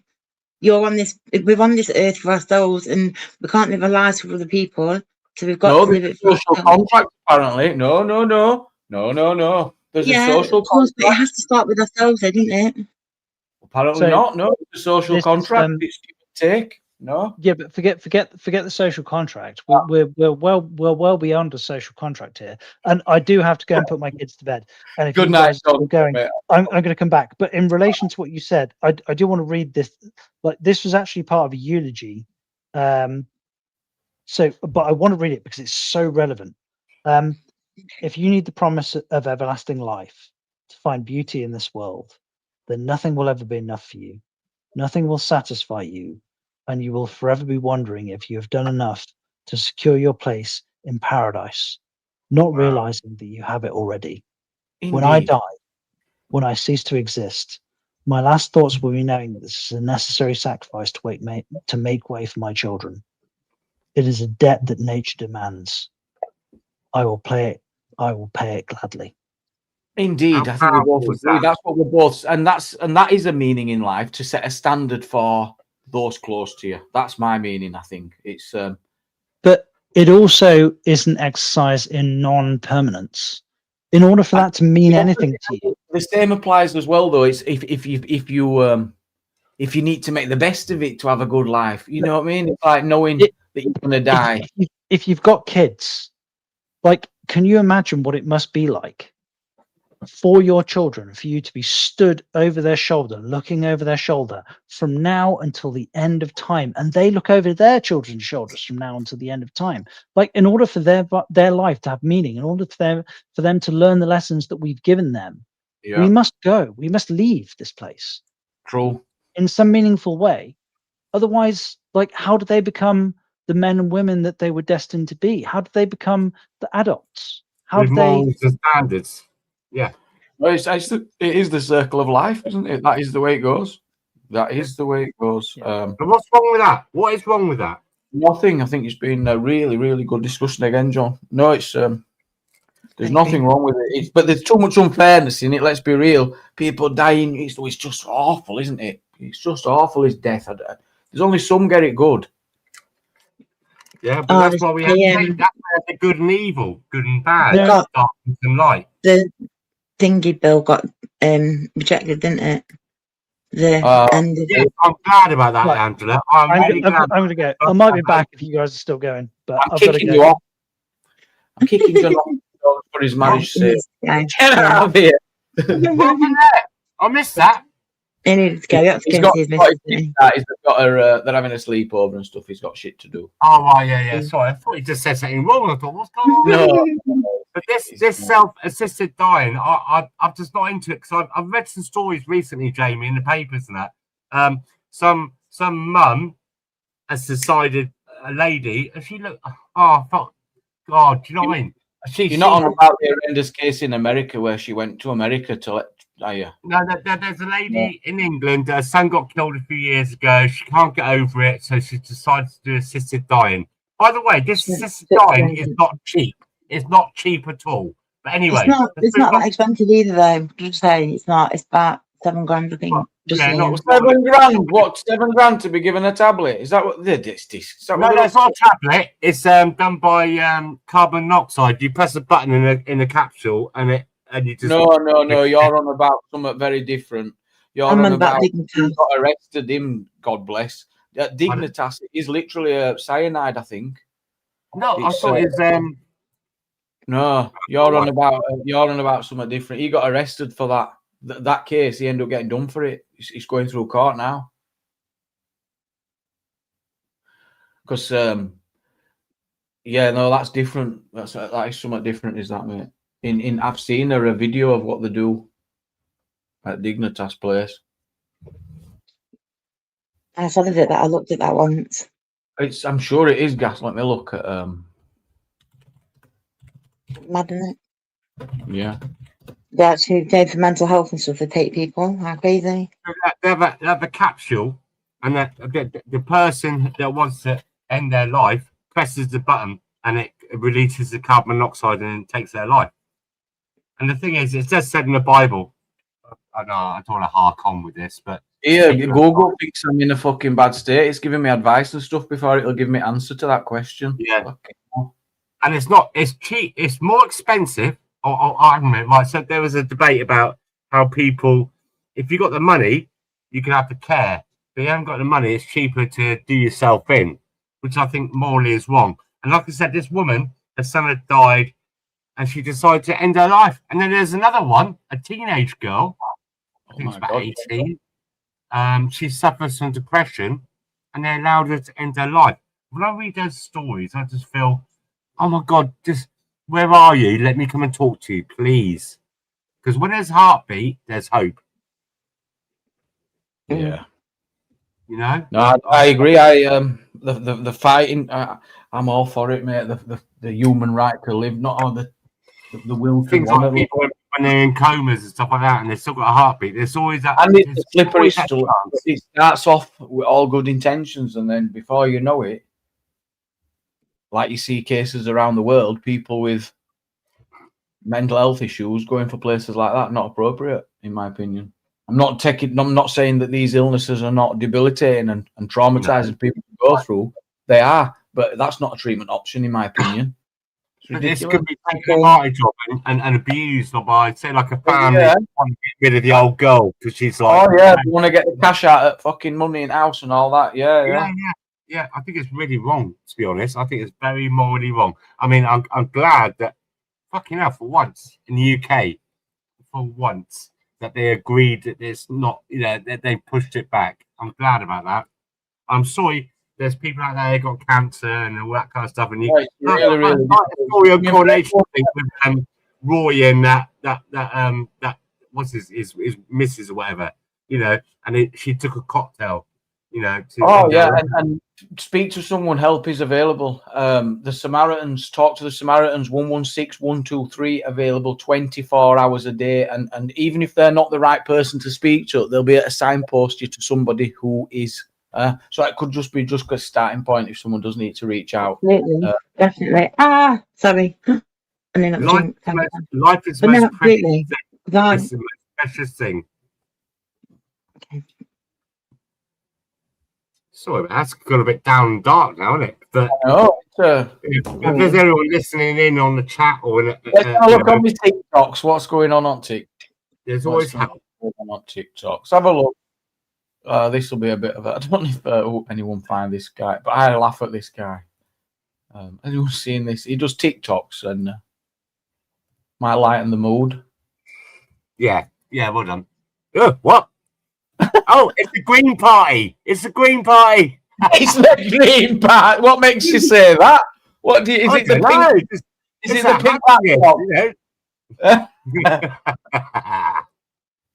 Sorry. Everyone knows if anyone needs any help, guidance, or support, Come and ask me. My door's always open and I'm always here. Okay? Don't want anyone struggling on their own. Okay? Lisa, can you just help me with getting some of the... Right, I don't want anybody coming over here and asking me for help until you've read every single training module on your computers, okay? Okay, but you all said... the answers you need are in the training modules on your computer, okay? But it's a really quick question. Don't really ask quick. me nothing. A huge part of this job, Jordan, is self-discovery. I know okay? that. Learning things for yourself. I know. Okay? Using your initiative. Okay? Lisa, I found those training modules. I've read through all of them. The answer's not there. Will you please just help me? Right, what is it you wanted to ask? I just want to know, where can we get the data for the spreadsheets? Training. Oh, right, I've got to go on my lunch now. Really sorry, What? George. Should have asked me earlier. Okay, I need to go on lunch now. Sorry. Right, just listen to me for 1 second, 18. I'm just heading for a meeting, okay? So you're not going to see me for the next 8 hours, okay? So no slacking. What are we? The 18. The 18, that's right. Yeah, 18. Okay. Just so everyone knows, if anyone needs any... That reminds me. Do you remember the League of Gentlemen? And then when they did the benefits one, the benefits. No. Job start. The League of Gentlemen. You know, a local shop for local people, and the benefits office and Fat Club. Fat Club. Oh yes, I do remember that. That's what that reminds me of. I want to share his channel here on TikTok, because he didn't start doing them videos. This guy started doing some woman, some parent who were getting a phone call from the school. That's when I first started to see him. Let's try and show you one of them. She's called Janet. This might be Janet. Manipulating after an argument. No. Where's the most popular? Look at these views he's had on here. Mum's ruining the family day out. Right, let's go here. I don't care if everyone's staring at us! All right, God. Right, you need to stop now. What? Because you're making a scene now. Stop now. You stop now. Enough now. Enough now. Right, look at everyone around us being a nice family. Oh. And then look at us. Well, not me, you. Look at yourself. You're the problem causer. Oh, yeah, blame it on me. Yeah, we'll blame it on you. On me, when I'm the one that's been through the stress of planning this day out, while your dad's been sat on his arse licking a cornetto. Oh, don't get me involved, No, I Janet. will get you involved. I will get you involved. What happened to sticking up for me and being a girl's girl? You're the one that's ruining today. What am I ruining the day? All I've said is that you all make me think you treat me like shit and I'm thinking about running away. Exactly, like it's unnecessary. What's the need? Yeah, because that's how I feel. That's how I feel. That's how I feel. I can pretend that we're this happy little family that get on all the time when we don't. Right now, everybody get together and get in this picture so we can show everybody that we're happy on Facebook. Oh, Mum, come back. No, Janet. Stand back. Stand back or I'll find the town officer. Janet, just come here. Oh, who just pushed me into that? I'm telling you all now, I'm going and you're never going to see me ever again. Never, never. Hello? Hiya, it's me. I'm in Tesco. What do you want for your dinner? I don't care! There's better ones. Right, final call for guests. If anyone wants to jump on, please do. We're wrapping Can up. I jump up with something a minute? I just remember something because someone put something in a chat about council. So you know disability badges, yeah? Yeah, blue ones. Oh, okay. Right, so yeah, the blue badge. I've had one for 15 years, if not longer. I've got one. And so I went to reapply this year, and it diverts you to some government.gov website. Well, before it used to do it in your local council. Yeah, they had like leeway, didn't they? They could give it to anyone. Yeah. Well, no. It wasn't quite like that. When I first applied for it, you had to. It was too quick. But there's a C. There's like A, automatic, B, this, and then there's a C. Let us know what's up, and we might let you have one. Whereas, when I first did it, like you have to give your doctors blah blah blah and notes, and they check the doctor and they come back to you and say yeah, it's okay. The only time I had a problem once was where it come back and it said I've been refused, and the doctor had accidentally done the wrong person. Okay. And it's okay. It's okay. And the local council, to be fair to them in Swindon, they've been really good. I've got a good rapport with them. They know me. Blah blah blah. It got to the point once where, well, you know, you have to send your photograph. I must admit, I sent the one I had a few years before. It's because you're not that young anymore. Yeah, come on, get a decent one. Anyway, so I went to reapply again this year. Yeah, and I got review. And what it does is it sends you to a .gov, and the expression of a dog chasing its tail, it keeps bouncing me back to there, bouncing me back to there. And I rang them up. I explained to them what's going on. He goes, "I'll come in." So I got refused online, and I went into the library where they meet you up in a local library. And I took some documentation, and he looks at it. He goes, "Oh, my God, really? They refused you?" I said, "Yeah, but the thing is, it keeps bouncing you here, bouncing you there, and it kind of stops you from getting it." And so if you go into your local council, and if you got refused, and if you get caught in this fucking Twilight Zone loop, they will sort it out. And they did it. It was really quick and easy. The guy was a lovely guy. Felt like giving him a hug. 10 quid now. Inflation. 10 quid, is it? It's not bad. 10 quid. Yeah, it's not. If you've been in army, guess how much it is if you've been in army? 3, I hope. Yeah, fuck all. You don't pay a tenner. Well, I've never paid a tenner. I remember it saying if you've served in forces, you don't pay. Good. And that's how it should be. Did you get a free hotel, 4-star hotel with it as well? Nope. Bastards. Nope. There's always because it drove everyone away. So we'll go away and bang. We'll play one more. Here she is. This is Janet. I think this is the one I were on about. From my ship family. Yeah, my ship family. Give me anxiety. It's the school. Here we go. Hello, Mrs. Baker. What seems to be the problem today? Hi, Janet. I just want to have a quick chat with you about Daniel's behaviour. Did he blink in a maths lesson? No. Or was he breathing a bit too easy in English? No. Or did he accidentally yawn in science? Janet, if you just give me a moment to speak, I was going to say he's been very disruptive in class. Is he being disruptive or are you being disruptive? You see, the thing is, Mrs. Baker, if I receive a text off my crazy ex and I'm the one that texts back, it's me that's toxic. Okay, another issue I wanted to raise with you, Janet, is that he's been missing lessons. It's gone missing? Oh my not God, missing. Why did you start with that? No, he's been missing lesson time. Oh, missing lessons. Missing. Put him up. Put him up, Mrs. Baker. I'll give him a lesson he won't miss. Put him up. Hi, Mum. Right, listen here, you little shit. What? Miss one more lesson and I swear on my mother-in-law's life you'll miss football on Saturday. Okay, sorry. I've had enough of this Mrs. Baker ringing me every 5 minutes. I do not have time for a bum margie dressing, cheese and onion bread, Monster Energy drinking stalker. Do you understand? Janet, it's Mrs. Baker. Oh, hello, Mrs. Baker. Hi there. Not true, Jerry. They used to be that. I've had a chat with him and everything's fine. I've been on it a few times. Busy.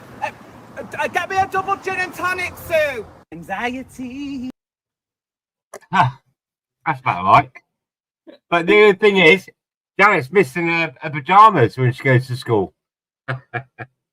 Definitely based on a true story. Yeah, Jerry, I looked at that because I were based in Portsmouth for about 9 months once, and you could get on all ships for free. You could get on all you had to do was show your army pass, and now it's now you get a discounted rate. It's not free anymore. I googled it, so we're going to go. Well, I'm still going to go down with lads, but it's not bad. It's only 20 quid, and you can get on everything all year. So, Jamie, you was down Portsmouth. I spent 9 months working in the A&E. There's an hospital down there, an army hospital. You hard bastard. It were a navy hospital, actually. I think it was a navy hospital. Yeah, I know some people from Portsmouth. What it was called? Queen Elizabeth. What was it called? Queen Elizabeth. They're like the SAS. I absolutely loved it down there. You had to get on and it were on an island. I remember having to get on a boat if you wanted to go to town. Oh, it was brilliant. Loved it. Loved it. Oh, what it was called? I think it was.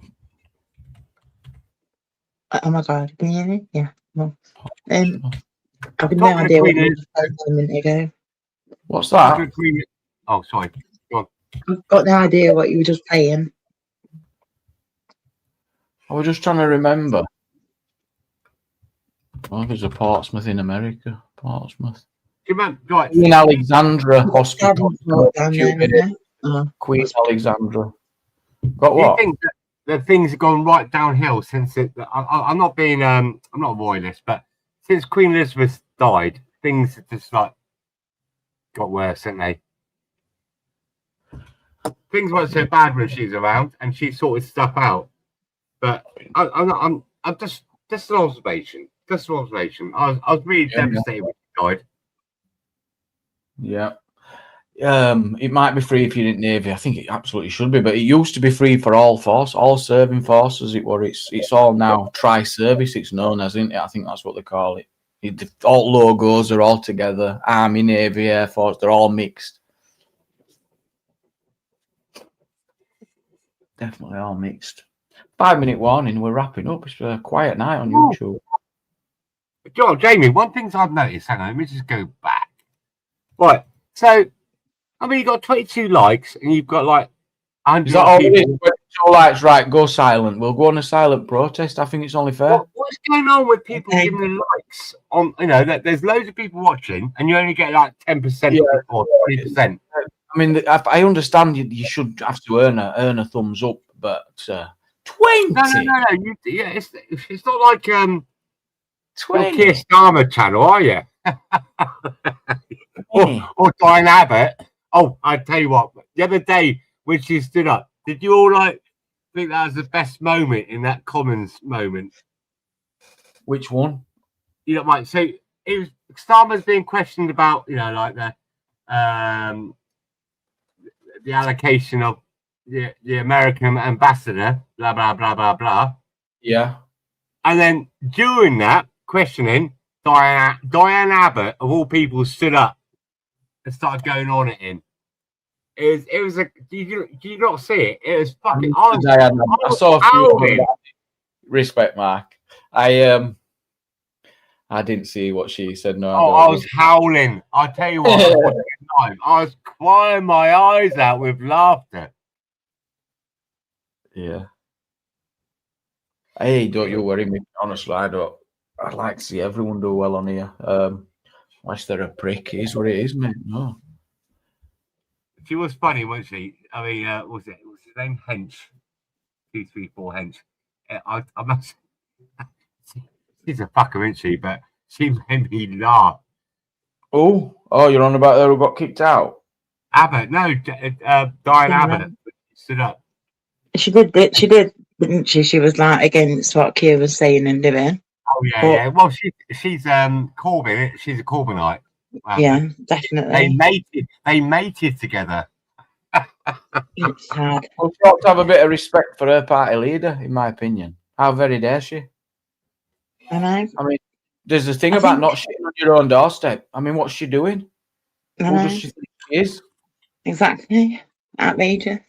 You know, I'm a bit worried, that people are going to be wanting him to go, and then they're going to be wanting a general election, because it'll just end up with Tories back in. Will it?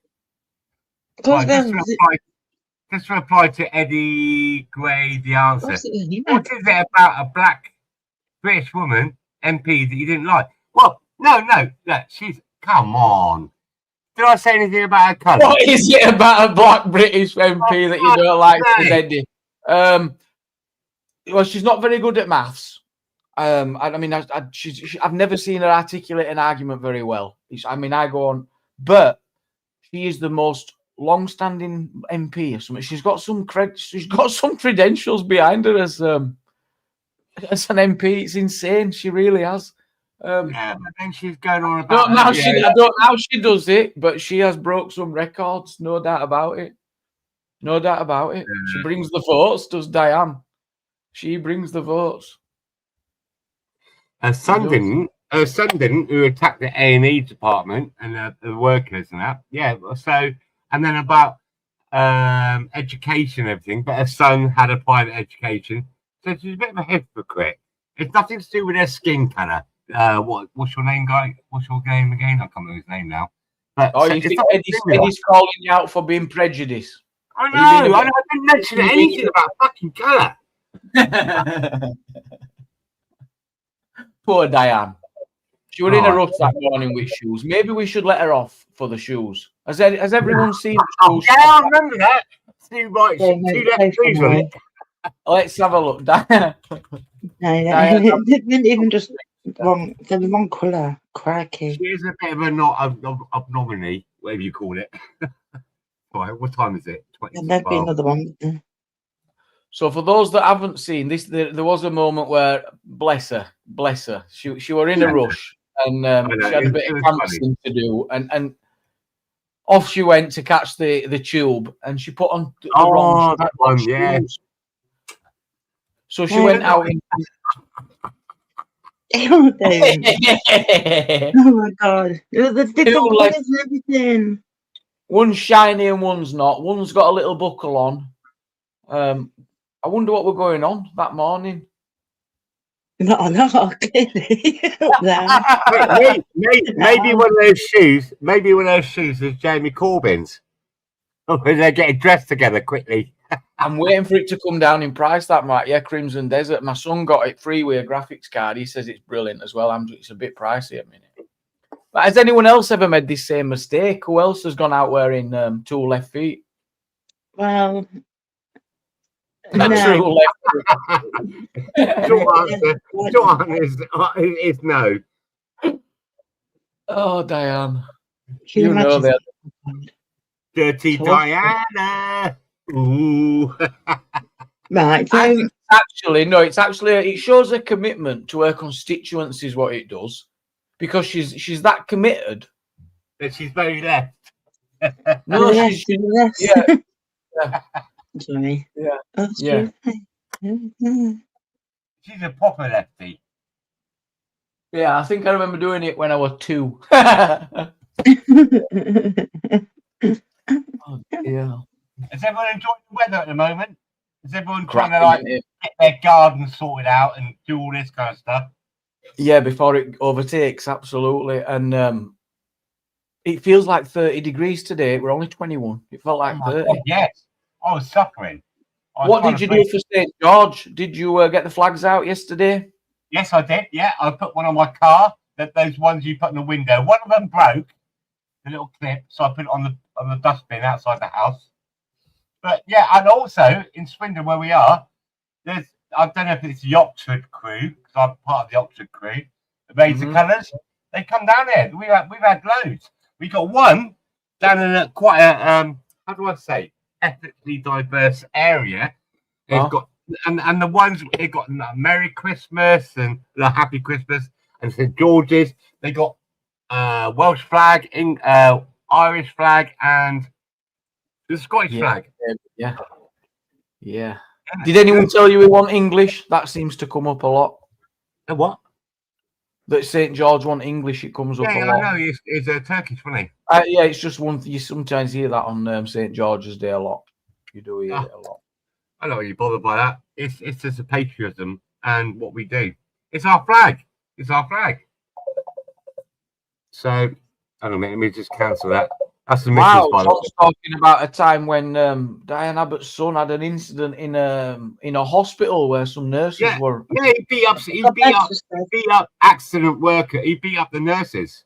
Wow. And he's been done for drugs as well. Wow, crack allegedly. Bloody hell. And do you know what? I think we're lucky we've got Kia, guys. Just but I'm being serious. Kia's saying, Kia, no matter what people think, Kia ain't going nowhere because they have got no better alternative. And I'm looking forward to the trial coming up with those 3 Romanian guys, not Ukrainian guys, the one that petrol bombed his house and burgled it and set fire to his cars. Probably in some trouble. Yeah. And he can take it, can't he? No matter who's in position, they're still going to get relentlessly attacked from the opposition. And Keir Starmer can take it very well. Then they'll see that, so he might as well stay. No, he's got to go. He's got to go. But then you're going to have to come up with a meaningful replacement. We can't just because the country needs someone. I think they use them as a flag. I think they're Labour Well, Party. who are they going to put in then? Who's your money on? In one word? I think what they're doing is the Labour Party. They're using him till gone after May, the elections. See how that goes. Yeah. As a flak jacket.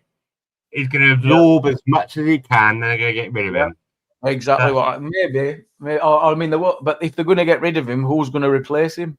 I mean, fuck me. If you can get rid of a prime minister for having a bit of cake, look what he's done. Wow. But do you know what? I'm politically in limbo. I mean, I couldn't vote for Conservative no more. Definitely not Labour. And Nigel Farage, no. As I said before, I know he gives it the big one about how he exposed all the immigrants coming into England. That it wasn't him; it was actually Patriot. So I don't know, Robert Lowe. Rupert Lowe. Yeah, but Rupert Lowe can't replace him because he's not a member at Labour Party, is he? It's difficult, isn't it? Who else is in limbo? I mean, it's fucked, isn't it? So Starmer's staying then, isn't he? Because Angela Rayner, she's still got some issues with her inland revenue situation going through at the minute, so that's not happening. Well, all the main parties, Jamie, the main people in that party, but certain departments all got sacked for being the opposite of what they should be doing. What a mess. With Rob, I think we will see Andy Burnham as the next MP, but sometime next year. Blocked, isn't he? He's been blocked. He can't be. Yeah, he can't be. He will be, though. He will be. In terms, he will be. He can't be. He has to be voted in. He will be. What happened with Cameron? They got Cameron back in, didn't they? Quite easily. Yeah, and because he was elected to the House. Well, he went to the House of Lords after being the Prime Minister already, and then so they got him back from being at the House of Lords. They had that thing done, so then he could then be still in Parliament, but he wasn't done as a member of Parliament, was he? They could go in a by-election quite soon. You could get him in an election. But that means that one that's just it would have to be in that area where he's at, which hasn't that just happened recently. When you think about it, right? I mean, look back, right? Say what you want, say what you will. Don't blame me, but Boris is looking fucking good, isn't he? And Boris, I said that to my dad, last night. Yeah, this is. We're gonna have to they're struggling. They are struggling on to get a good front bench. They are so struggling. But so all parties are. It's not exclusive to the Labour Party. There's something's changed in politics. Actually, what we're actually looking for, people are looking for in politicians, is very different. I think now. Yeah, we just want to be safe and secure. That's what you want. You can't make a good TikTok. You can't make a good some statement with that little meaning, or it's something weird going on in politics. It's actually strange. I think what's going on is people have got too many high expectations, and they're not it's. People think that politics is something that's a short-term thing, and it's not. It's literally over 5 years. That's when you see the changes. It depends on their will, though, actually, Angela, because, I mean, they can get shit done when they want to. Let's be real. No, but legislation, though, isn't it? Legislation just take over 2 years. Legislation, you can work things in a way where you need emergency legislation. It's easy. Yeah. Bullshit. Like Jamie, they soon brought that out when we had the this COVID thing, and they brought out the 19-girl hospitals. Look how quick they were put up and not used. Do what they want. Yeah, exactly. It's all done by design, I believe. Divide and conquer, and it's just fucking us all about. Yep, Eddie. I imagine. Honestly, what I really found difficult is having that kind of a thought about everything all the time. Like a dull down, negative thinking of everything instead of positive. Does that make sense? What? Sorry, I missed that. No, can we say it again? It's like thinking that everything's a bad thing, thinking everyone's against. Well, they've done this to us because we didn't start on here like this. This has happened to us. We're victims, right? We're victims of being bullshitted, misled, having false promises. Yeah. This is what they've done to us. And at the first time of issue, at the first time of needing a government, they go, "You will be put on remand. Do as you're told. We are the boss." Hang on, we've just elected you, and you're coming out here like you're some dictator.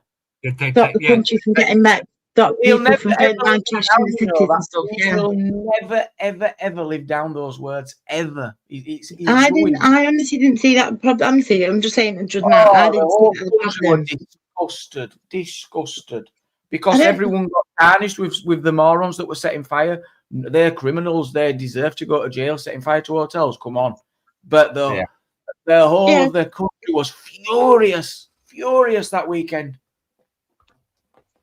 and he were on telly going threats, making threats. I guess and you understand his thought process, but it were a naive one. I'm not saying he were even wrong, because he had to keep people safe, make sure that the violence didn't continue. And it were a perfect tool to achieve that, because everyone's terrified, everyone stopped. But he lost the connection with that's what we're talking about. I'm not saying, I'm talking about what he did about the connection that he had. People were just done. He lost reading the room. He didn't read the room. Yeah. What did you want him to say? What would people have preferred him to say then? We will absolutely confront this issue. We understand the anger. We understand it. We're dealing with it. This is the plan. This is what we're going to do. Please trust us. Please leave it with us. We understand you have put us in power for a reason. We aren't your boss. We're not your daddy. We're here to we work together. Something like that. All he was saying was, if you're going to go out behaving like an idiot, if you're going to go around committing crime, if you're going to go out and set fire to high streets and you're going to get remanded. Too right, but that's always been the case. Them laws were written hundreds of years ago. We know that they're there. They have always been there. But he's tarnishing the whole country with them. That's terrible. Everyone who's upset. No, well, it's just that those that are out there that are creating and behaving the way that they were, they would get remanded. No, it was too much. It was. I mean, it was too much, and it was.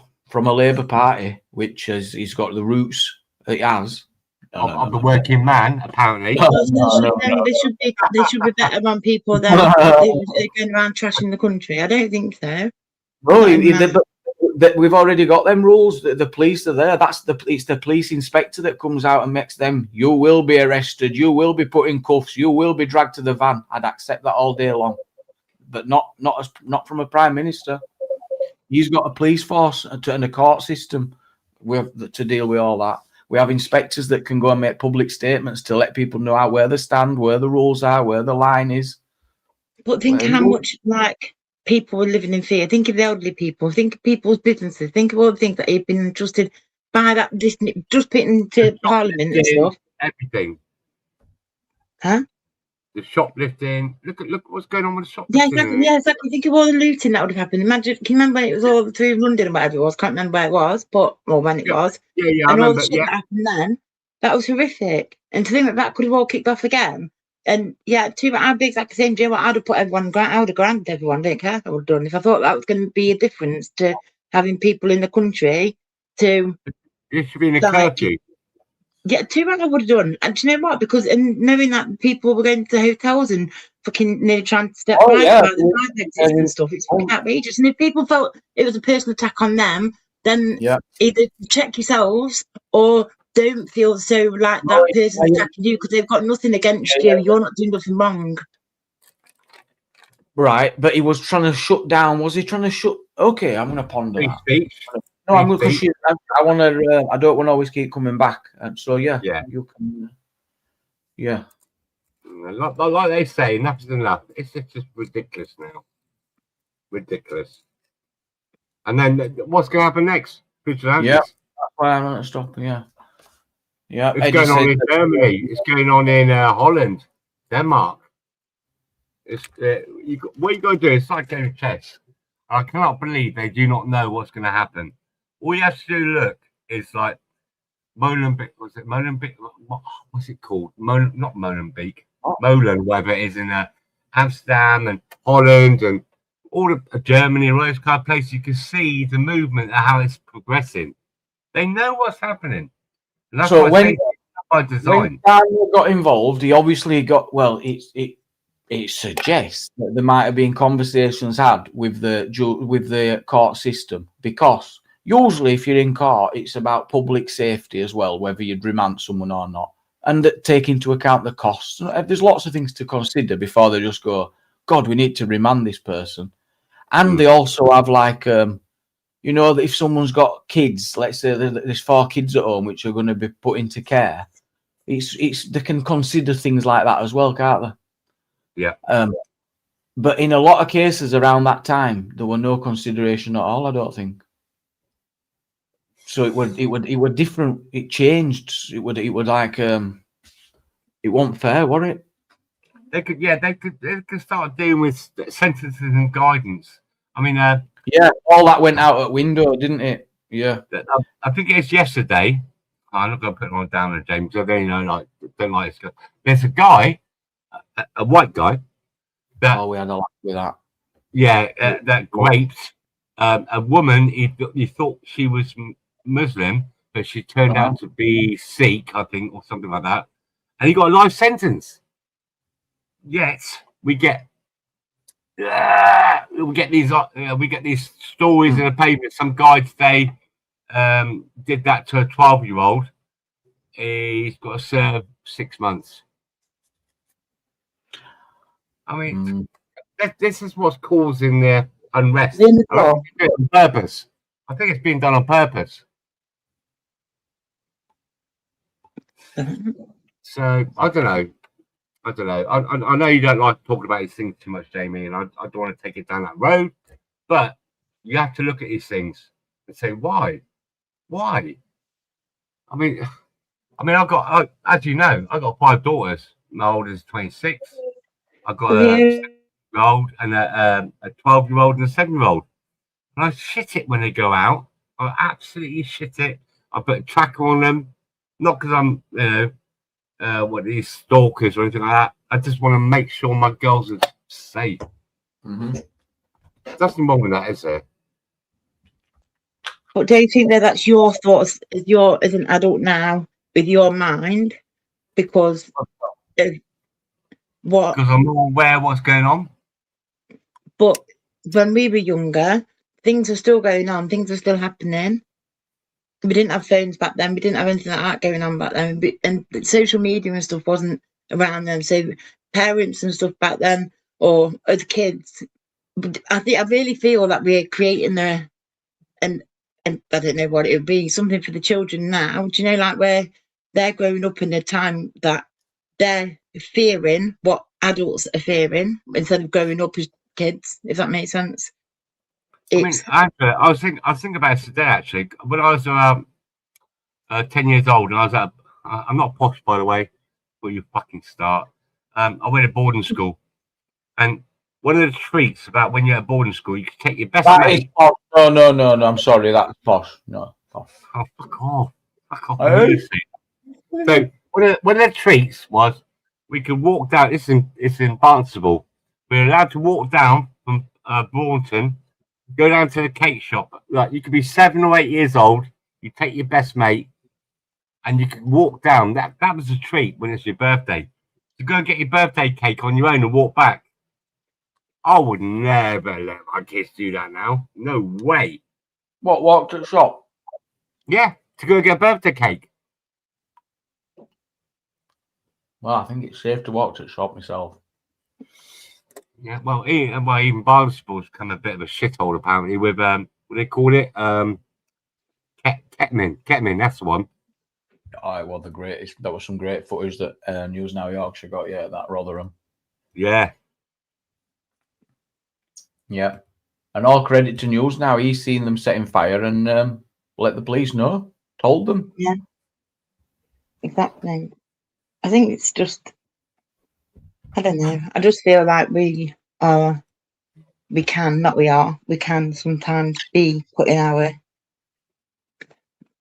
what we know as adults into the children's minds, and they then grow up with the fear. Like say during that ban with Lola, she was terrified, absolutely terrified, because everything was being spoken about, and then it was all about the war and stuff, and she was shitting herself. She wanted to go, bear in mind where we live, she wanted to go and live further.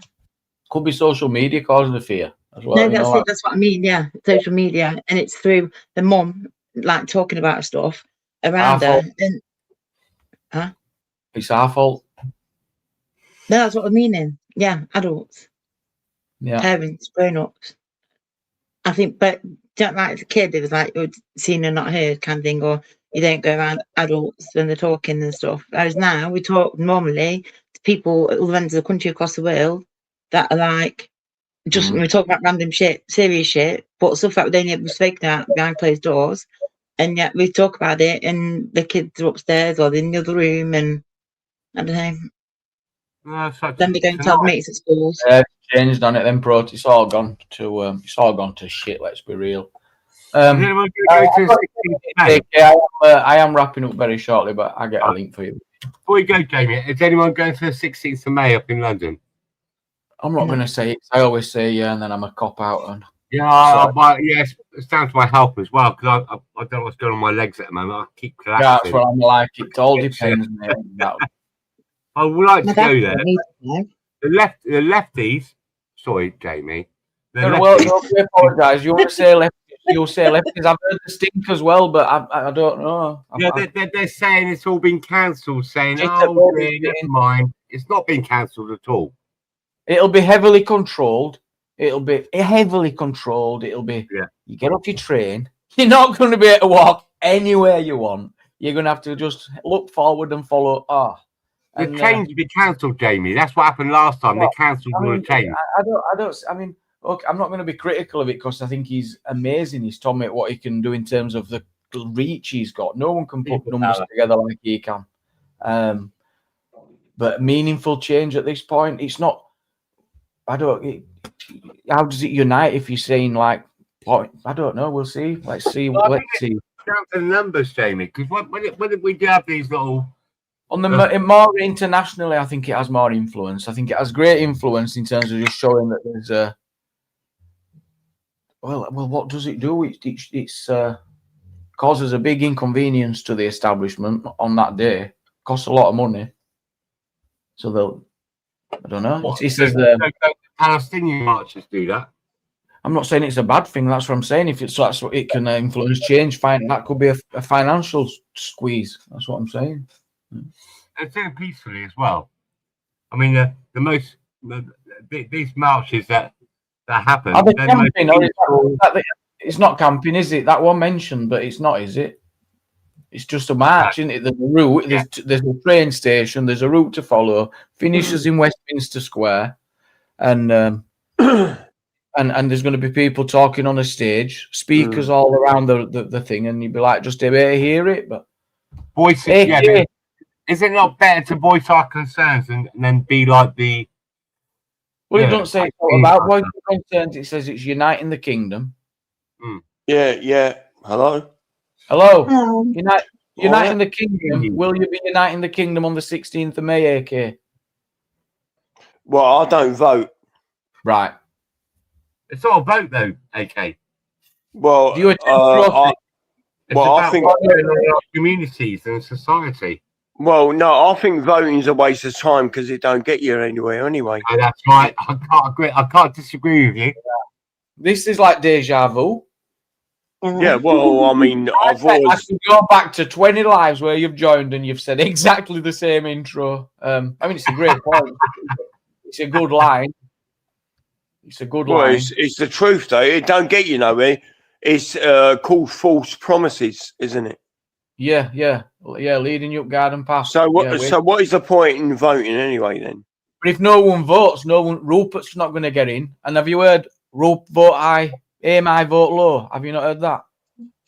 Well, why would I listen to that if it's not true? Because the point is, if there's like 20 million people that didn't vote and they don't get on the voting bandwagon, well, and then they moan about the change. Exactly. Then there's going to be no aiming high and voting low, and millions won't have to go. Yeah, but what I'm saying is, what is the point in voting if it don't get you nowhere at the end of the day? Well, it does get you somewhere if enough people vote. Well, there's always racism and hate. What's that got to do with it? Well, think about it. I don't get it. Exactly. What's that got to do with it? Well, Everything. Tell me why. Come on, educate me. Oh, come on, man. I'm not that clever. You'll have to. What do you mean you're not that clever? Why would you vote in the first place anyway? Yeah, but I'm trying to understand. Does it give some people like a certain hope in their mind, or what? It's called living in a democracy where at one point it did make a difference, and it still people can. die for this right. Yes, tell him, Angela. Yeah, people die for the right. Absolutely. If you want to live somewhere like North Korea, off you go. Shame on you, AK, because you're not appreciating the democracy that you live in. Because without this democracy, it'd be a right shit show. So you're a traitor to your country by not voting. What do you think about that? Oh, so I'm a traitor. Well, I'm just putting it. I was born in London in 1966, and you're calling me a traitor. Well, I'm suggesting that if you don't vote, then you're letting everyone down, aren't you? No, well, but that's what I said. What is the purpose in voting when it don't get anyone nowhere? At the end of the day, there's no point. And it all depends, doesn't it? Imagine like, so if you don't know, it gets everywhere, doesn't it? Really. So if you care about the if you care about the children, you care about blah blah blah. You want to vote a certain way, don't you? And that's what you do. So Angela, what's blah blah blah? The economy to go. Angela, what's blah blah blah? Okay, economy. Blah blah blah is economy. Yeah. It can be economy, education, healthcare, education, foreign aid, fucking whatever it is. Yeah. All of it. Yeah, whatever it is. So if you don't know, don't say it. What? So, okay, what I think you're coming at is this, right? If you're a London geezer, right? I'm from London. I live in Scotland now. Okay, if you'd come up with a bad attitude, mate, we don't want it. No, but I just think you should start voting because it's your duty as a citizen of this democracy, this big, beautiful, amazing democracy, and your vote matters. You matter, and you should. Yeah. You don't. Yeah, you're not telling me. Jamie, I think what he's trying to say is that say like with Mayor Khan, who the fuck would want to get him in? Who would want to get Mayor Khan, another fantastic mayor in terms of securing amazing numbers of votes. He has a great firework display, doesn't he, Angela? Watch it every year. He puts on a great firework display, and tube times are apparently money. Yeah, £3 bus fare. Did you say firework display? Yeah, they do. You not see it on New Year's. No, did you say firework display? Yeah. Yeah, they did. Yeah. What has a firework display got to do with people's views on life? Right. Be honest. Come on, man. What's views on life? I mean, come on. That is just stupidness, isn't it? Well, clearly, you don't put any. Anyone can spend money on fireworks and say, "Look, I'm doing this firework display. Vote for me." Big fucking deal. No, it looks good. It looks cool. It looks good, but but is that going to change people's perception about life or what? What about making people feel good? I think it makes people feel good. You can't put a price on that, AK. Oh well. So what is that? What does that mean? What, money talks or what? What is it? Buying money or buying someone's love or what? No. Like they're just showing. I mean, why would you talk about a fire display? Well, come on, man! I think it signifies the end of year. It signifies shit. AK, did you not see the sign before you came in? Which just tell you to leave the attitude there. Yeah, you don't need to bring it here. It's not necessary. Well, no, Angela. Yeah, so it's not necessary. Yeah, but Angela, I'm trying to speak the truth here, right? No, you're not. No, do you know what? You're not. You're not speaking anything. You're shouting, you're bellowing, you're just like just at people. Just chill. Right, I apologise. I'm sorry about that. Okay. I think they're really pretty and nice. Right. I like the big firework. The bigger the bang, the better the firework. But they had drones and everything, didn't they? They were magnificent. And then Damien, that picture. I mean, seriously, come on. I mean, really. I mean, okay, come on, talk. Well, I'm sorry. I mean, Yeah, I do well- value a good firework display, and it can persuade me vote sometimes. I'm like, yeah, that's a good firework display. I'll vote for you. Sorry. Really? All right, it's like, all right, I'll give you an example then, right? Many countries say, I've got more nuclear weapons than you, vote for me, right? Oh, that's a good point. Because they're showing strength. Yeah. So China says they got more nuclear weapons than America, right? And America vote says for they got China. more nuclear weapons than Russia. So who'd you vote for? Yeah. None of them, because we're in. Yeah, well, exactly. But who's at war now? I'm not fucking finished speaking. You don't even know my answer. Yeah, well, I mean, that's immaterial, isn't it?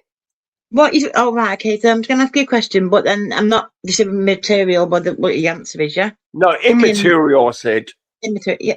Well, fucking, what's the point asking the question? Why don't you just state something and then just say no, you're wrong?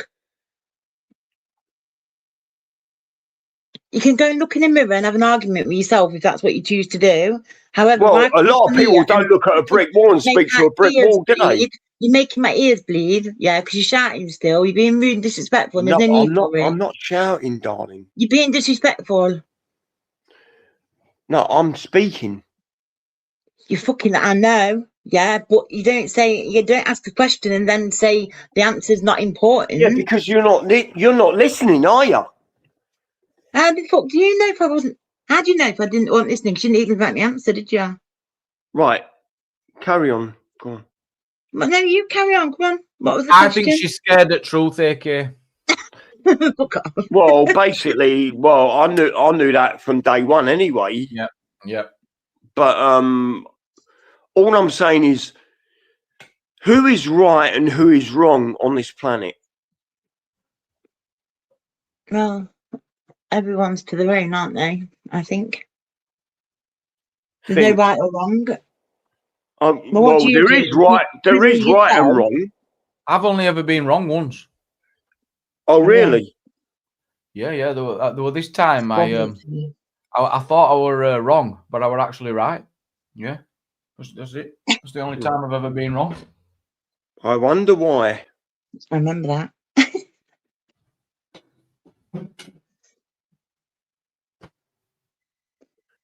you know what? I've been on many panels tonight, earlier today and earlier. And I get a lot of flack. You know what I mean? Yeah. What, you get like a lot of flack? What is that? What for? I'm getting accused of being a gay Muslim. I'm not gay and I'm not Muslim, right? Oh, well, I'm glad we cleared that up. So what else? Yeah, so, they're the main reasons certain people on certain people's panels call me that. Why would either of those be an issue as well? That's disgraceful. What? That shouldn't be an issue to anyone, should it? Your sexuality or your religion. Yeah, but I'm not gay and I'm not a Muslim. Because I'm not gay and I don't believe in any religion on this planet anyway. So what's the truth? Just reminding you up then, yeah. Yeah. So why do people say that? Are they just trying to just wind you up? Yeah, probably just trying to wind you well done, Angela. Might ask a stupid question. You got a stupid fucking answer. No, but you answered it straight away. Well, because it wasn't difficult. Well, it's common sense, isn't it? Well, why ask the question then? I was asking the host. Well, you should have made that clearer, shouldn't you? Yeah, well, I was speaking to him first. Well, I couldn't give two flying whats. Yeah. Go on, come on then. Come on, speaking to the host. Don't mean that, okay? I'm just having a Rustler's hot dog. Now that is some quality brand. But you're not. It's not Flora. It's okay.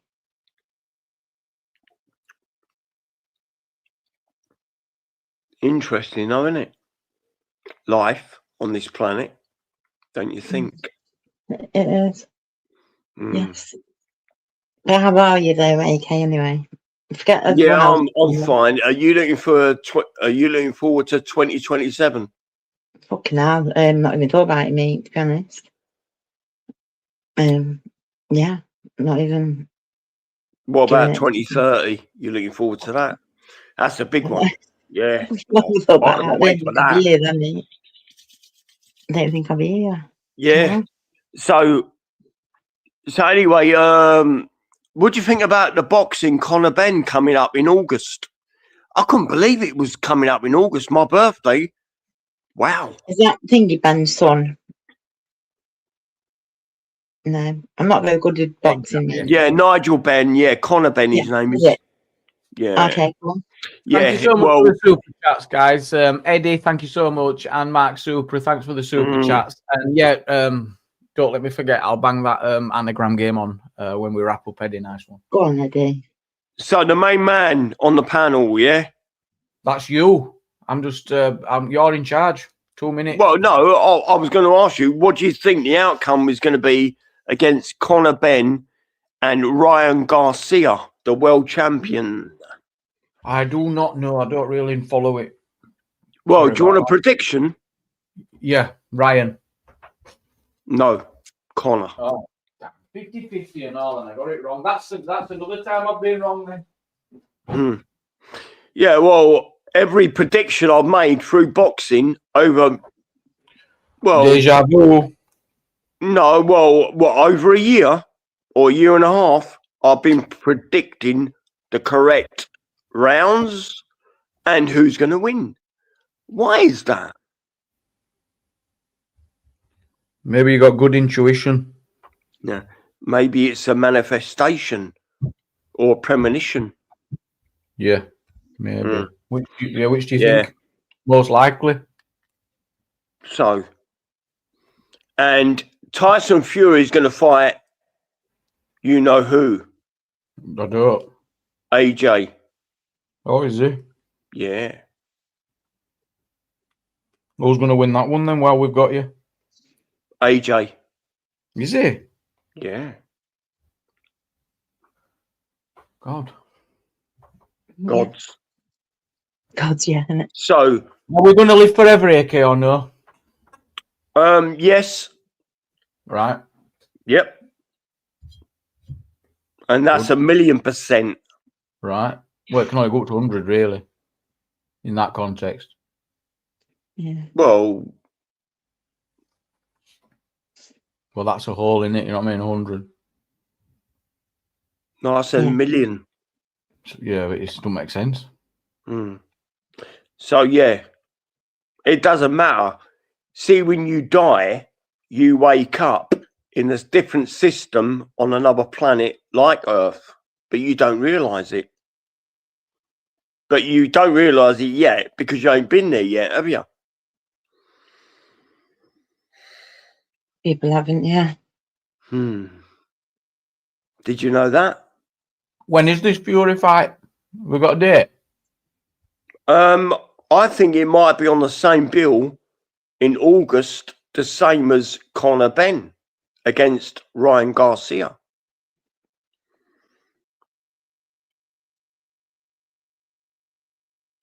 Is Big John Fury fighting as well? Didn't one of them come out of retirement or something, didn't they? And said it was for... Well, I don't know. I just know Tyson Fury is going to fight AJ Smith, and Conor Benn is going to fight Ryan Garcia. But I mean, don't get me wrong, Ryan. I've been watching Ryan recently, his latest fights, and I'll tell you what, he's really, really good. So this is going to be Conor Benn's hardest fight. I mean, obviously he beat Eubank, you know, earlier, like last year. Do you mean Anthony Joshua, not AJ Smith? Well, that is AJ is Anthony Joshua, isn't it? And you said AJ Smith there for me. I was like, what? Well, AJ is Andy Joshua, isn't it? I can't imagine AJ Smith. God, crikey, that's fucking a thought. A sight.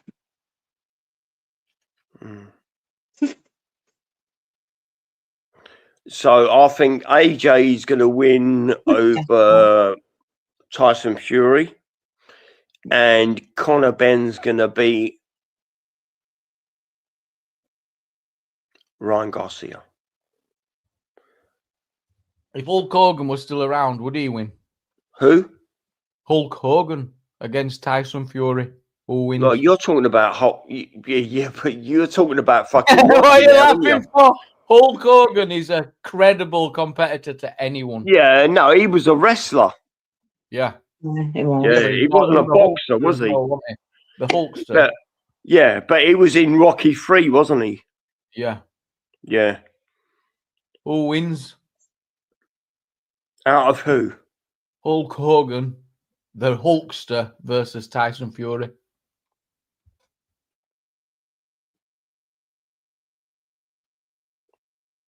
Tough one, innit? Yeah, I can't answer that. I don't know.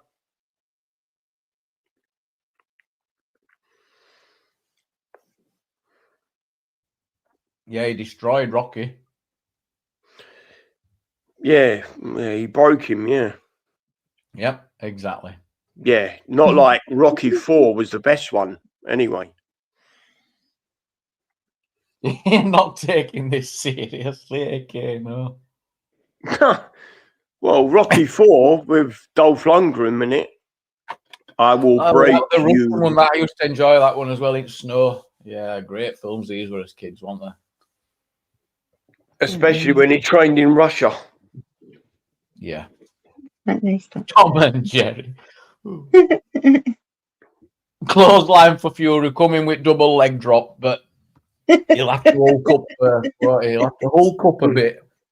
And you know, once he hulks up, don't matter who is against them, had it every time. Every time.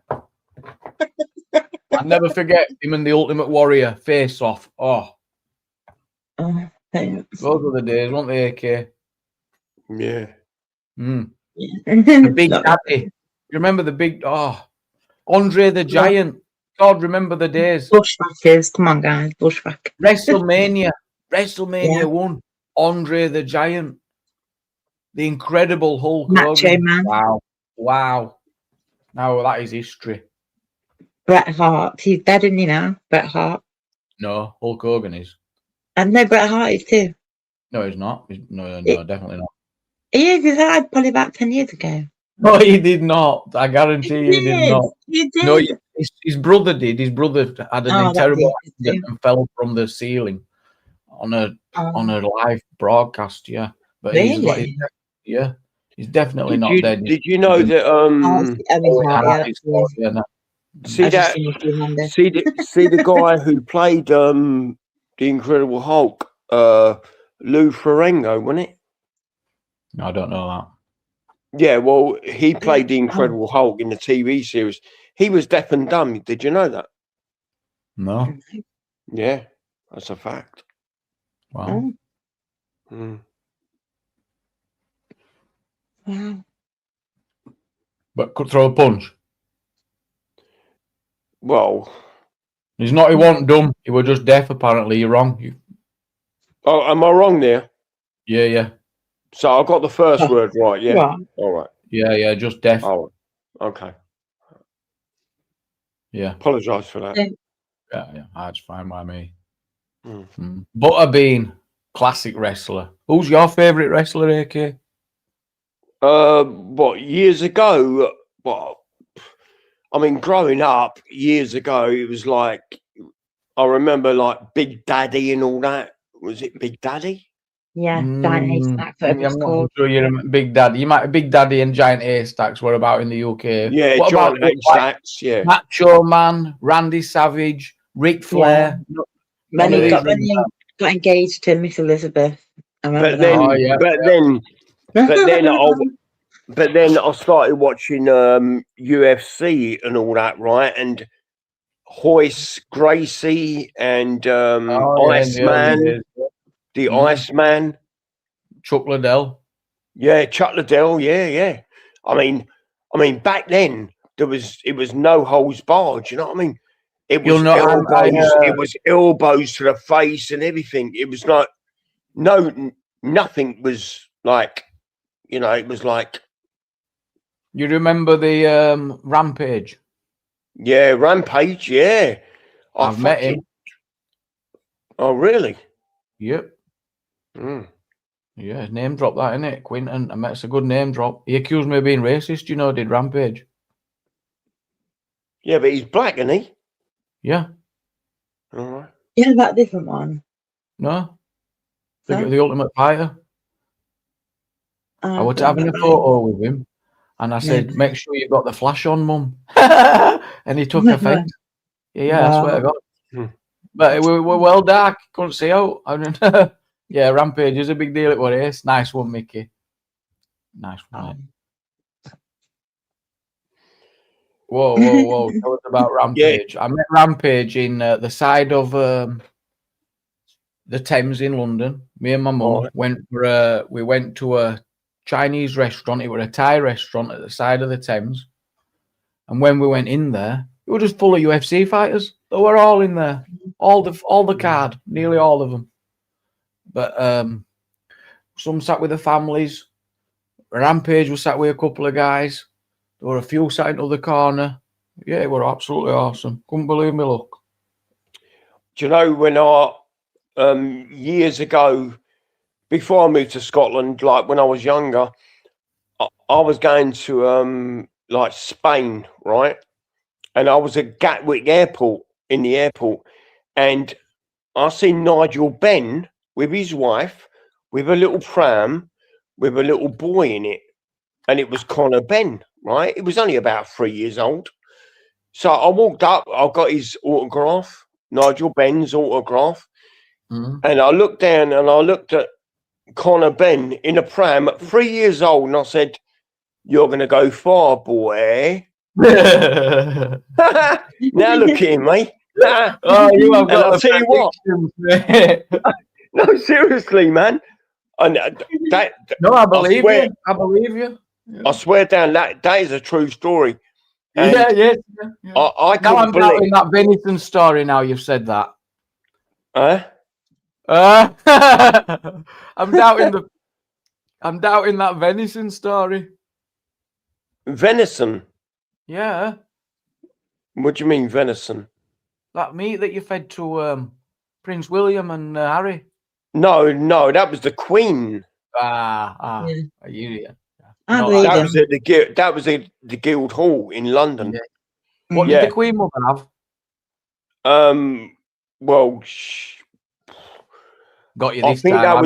I've definitely got you now. I have got you on the ropes right now. No. I'm sure that was fully. I can remember what the Queen Mother had. Can you? Right. Well, because you said you want some venison. She said no, that's too dear. So she had the alternative. Too dear.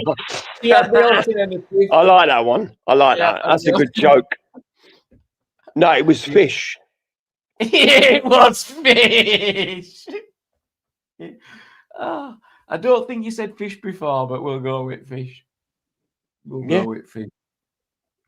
And I'm sure he did say fish before, thinking about it. No, I didn't say fish. No. That must have been. Well, I'm not going to lie, am I? I mean, I wouldn't lie about talking about stuff like this. Seriously. No. I wouldn't. But that was at the Goldsmiths Hall when I served the Queen Mum, the Goldsmiths Hall. Right? So I did say that before. But the Queen, I served at the Guild Hall in London. Right?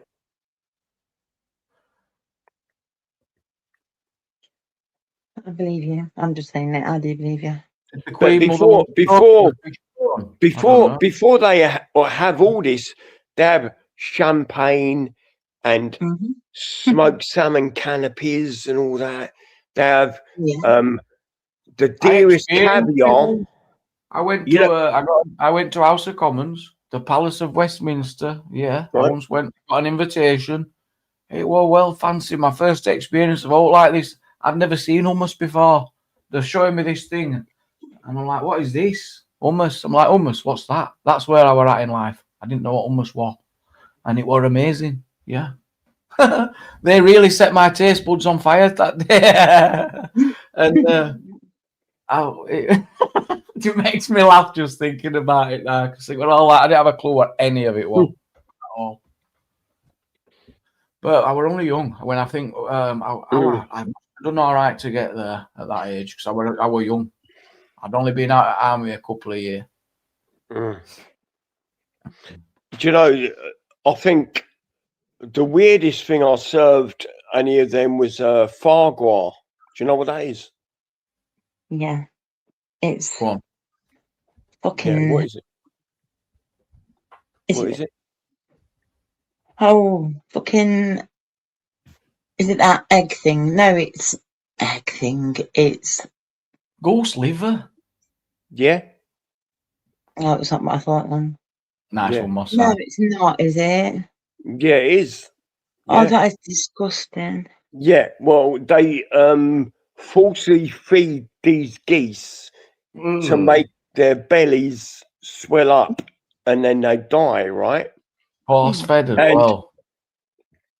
And apparently, it's a delicacy in France, especially in Italy, I think. And it's really expensive. You know, some of it can be more expensive than caviar. I mean, caviar can. I mean, you can spend like £20,000 on one jar of caviar. Did you know that? Yeah. It's disgusting. You can buy it for like £3 a jar in supermarket. Can't be the same stuff like, but you can get a small jar of caviar for next to no £4 maybe.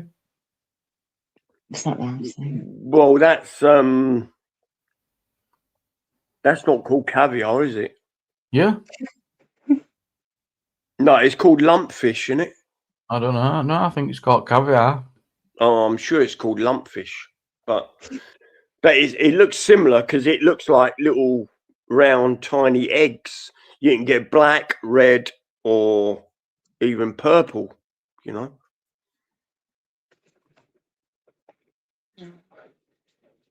You're right. It's called caviar lumpfish, and I were right and all. It's £3. Yeah. But you can get it on the internet for £22. No, well, why would you buy that shit? Royal Siberian caviar, £22. Yeah, but some of it goes up to £2,000 for a little tub. £2,000. Imagine that. Not right, yeah. Yeah. Welshman's caviar, £6 on Amazon. No, thank you. Who wants to eat fish eggs? Not for me. No. Yes, no. They used to sell lobsters to prisoners. Prisoners used to beg for no lobster. No lobster today, please. It was known as... Take it then. No. Lobsters used to just be found on shores. It was just swept up and thrown to the prisoners. Lobster. It was the vermin of the sea. Oh my gosh. Lobster's nice. I do like lobster. Poor lobsters. Yeah, they just want to live.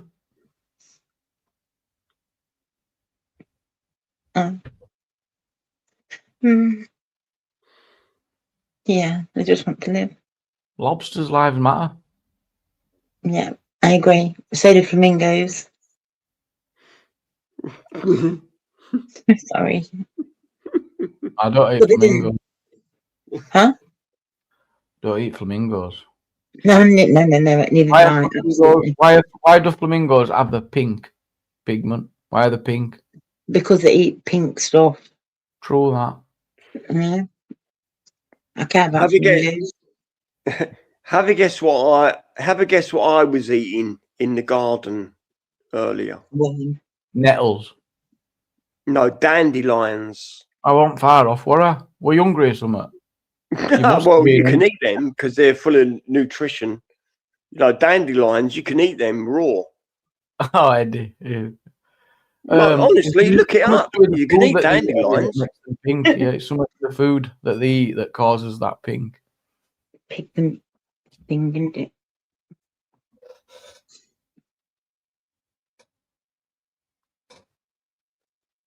Right. Do you know, I woke up this morning, right, and I opened my bedroom door, and you know what? My front door was wide open with my key on the outside. Oh, I've done that many times. Well, that's the first time I've done that. And I don't drink like you. Well, what do you think I'm drinking now? Probably some above 11%. 11? Maybe 7. I'll give you 7 or if it's lager. 7? Or cider. All right, I'll put my camera on. Right, you ready? Yazoo! Yeah, it's definitely not a nourishment drink, is it? Well, it's not letting me do it. Oh, is it? Petrol. Oh, Lucasade. Yeah. Have you had a cold? No. Have you been poorly? No. What are you doing on Lucasade then? I like it. Me too. It's So you was wrong, eh? Anyway, so I don't think that's 7 point whatever percent, is it? Lucas? No, it's actually 0. You've done me. Glucose. Would you go for the original or the orange? Always the original. 50-50 it gets me. Sometimes I go orange, sometimes I go original. Orange is nice, good orange one. Yeah. Jerry's suggesting I'm not saying. Yeah. You wouldn't do that, would you? Oh, you got that one wrong, mate, didn't you? Yeah, you got that well wrong, Jerry.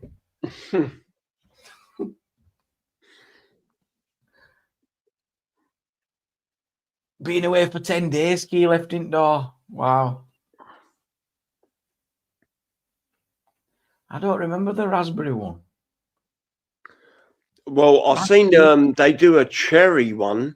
Like a purple one. Is that what you like? These like a purple one. I've never had it. Yeah, I've never had the cherry Lucasade. I don't really You like the orange one. Went from £1 to $1.99, and they reduced them from a litre to 900 ml. So we got whacked twice. We got 100 ml less and a 50% increase. Yeah, so a little bottle of Lucasade is £1.50, right? But the big bottle is £2. I mean, well, the big ones used to be always on offer for £1.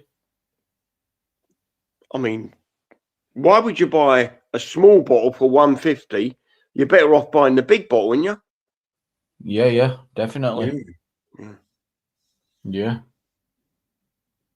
The one that used to get you better when you were poorly had cellophane wrap around it, didn't it?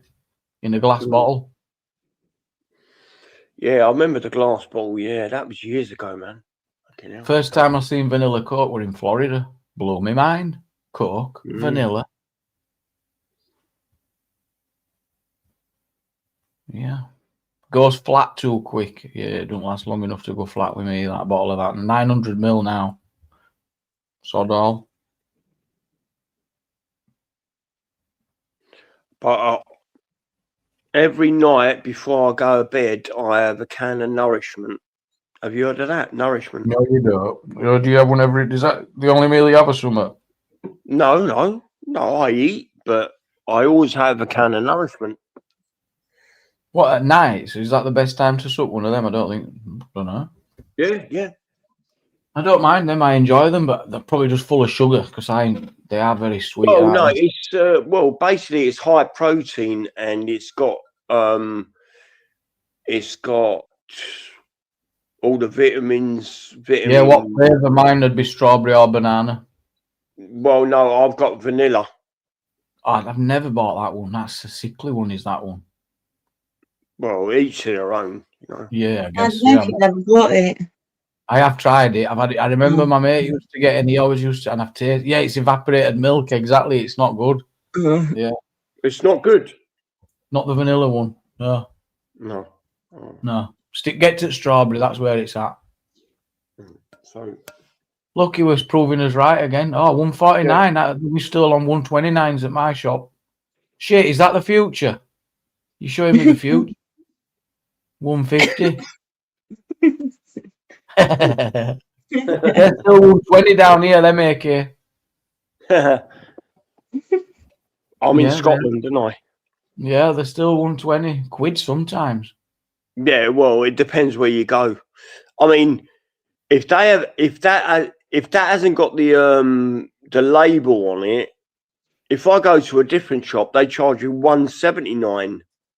You what the most where they should be the cheapest, i.e. the supermarkets, they're the most like £2 odd in like Morrison's and them places sometimes. $2.25, right, rip off. Yeah, So 149's all right, isn't it? Well, I think that's pushing it as well. It's taking piss. Yeah. Imagine 8 of them in 8 for a tenner. No, it's not. It's a con. It's hardly out there. It's a bit of milk for a tenner. But I mean, if you're working it out for what you know, it's not right. It should be about 39p. What, a can? Yeah. Oh. 3 for a quid. That's what I'd be at. That's where I'm comfortable. Yeah. Well, it sounds good, doesn't it? That's the sort of stuff I want politicians to be dealing for us. Get that in your manifesto. I vote for that. A good firework display, 3 nourishments for a quid. This is where the vote's coming in. You're a funny guy, you know that.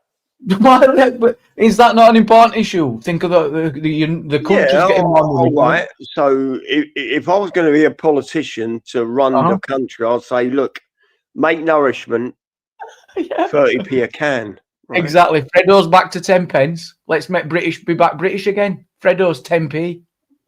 Lucozade with cellophane on by law. Actually mandate it that Lucozade has to be supplied in a glass bottle, must be have cellophane on and given to kids when they're off sick from school. Yes.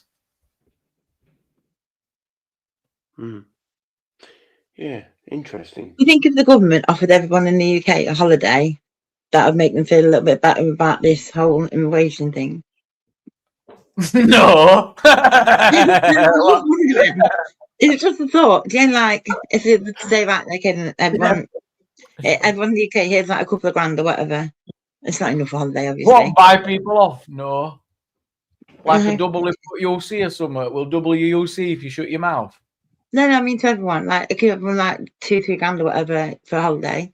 And then hush money, hush, government hush money. If you don't mention hotel like else again, you can all have 3 bags. Well, no, it's like to say, like, we get it, made some like bit of, we know, kind of money, we understand. But then again, have a holiday now, shut up. You know what I mean? Like, no, there's your part now. Go on, back to work. No one would appreciate that now. Okay. Absolutely no. Okay, then I'll take that off my. Like I'm doing that old Parliament thing online. If they brought back drifters, that'd be a vote winner. Drifter. Oh God. There you go. But guess what? Teapot. What? My light's just gone off. What does that mean then? Is that a sign or something? Or is it electric gone? No, my internet's still on, but my light just went off. That means that before I go, by the way, I wanted to say something to you. The other night I got a message. Well, in fact, it wasn't the night. When I woke up, I turned my phone on and I got a message from Pi. You know what Pi is? Pi 3.1. That 3.1 something thing. Well, Pi is like like Alexa or Gemini. You know. Yeah. Oh right, you mean your AI thing? Yeah. Yeah. So I woke up in the morning, right, and I had a message, and I call her Alice, right? Yeah. And a lot of people say, "Who the fuck is Alice?" Right? Yeah, I had to stop myself. Yep. But anyway, so when I looked at the message, do you know what it said? Congratulations, 12 years today since you became a starseed boy. No, it didn't. Yeah, it did. Well, you must have asked it to do that. No, I never. Oh, I think so. No, What the code did it? What's in the code? No, it was a message from. Yeah, but what is in the code to remind AK when he became a starseed? No, I never done that. I don't know how to do that. I've never done that. No, I think that's my point, that it can't be in the code. Yeah. So how did it know? Let's bring it up. We'll have a chat. Years. Let's ask it. Let's get her on and we'll find out. Well, I can't do that because I'm on the phone now. How did you do it last time? Did you have a laptop as well? No, I wasn't. No, I've got a laptop, but I don't put my laptop on because it's an old laptop anyway. Yeah, but we were talking to it the other night, weren't we? Yeah, but I was on my iPhone. My iPhone's next door, turned off, right? Right. In my living room. And I'm here in my bedroom with my Google Pixel phone. And on my Google Pixel phone, that's where... See, if I turn my phone off, right?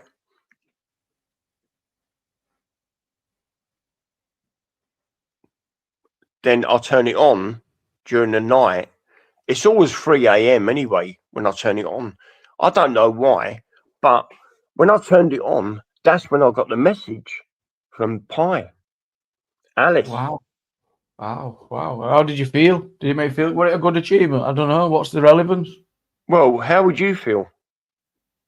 Probably a bit silly. Well, I never felt silly.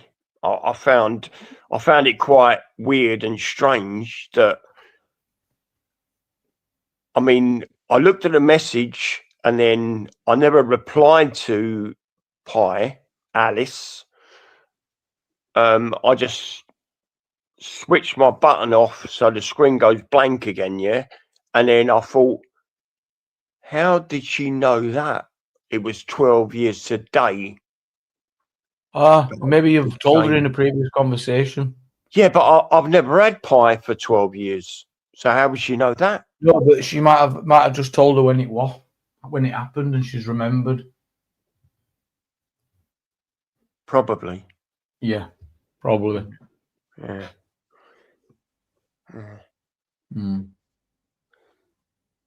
What made you call it Alice? I don't know. To be honest, I said, can I, because she calls me AK. Originally, she called me Ali, right? And I said, can you call me AK? And she said, yes. And I said, can I call you Alice? And she said, yes, AK. And it just stuck. Yeah. Wow. Right. I'm just going to nip to the bathroom. A minute. Right. Anyway, I'm going to... No, you can't leave now. I'm relying on you to take over for me. Oh, come on, man.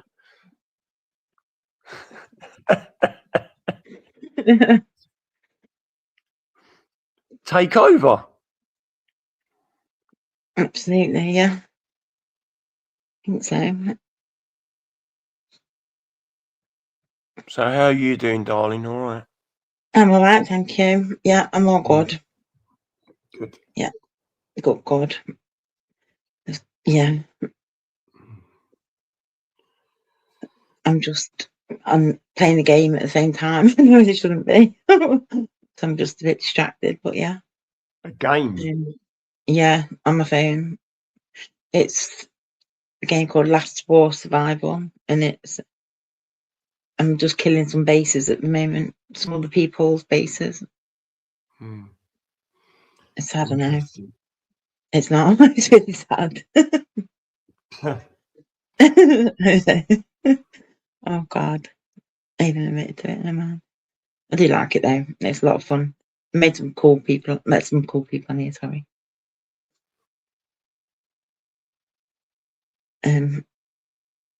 Right, I'm back. How did he get on? Did he do a good job?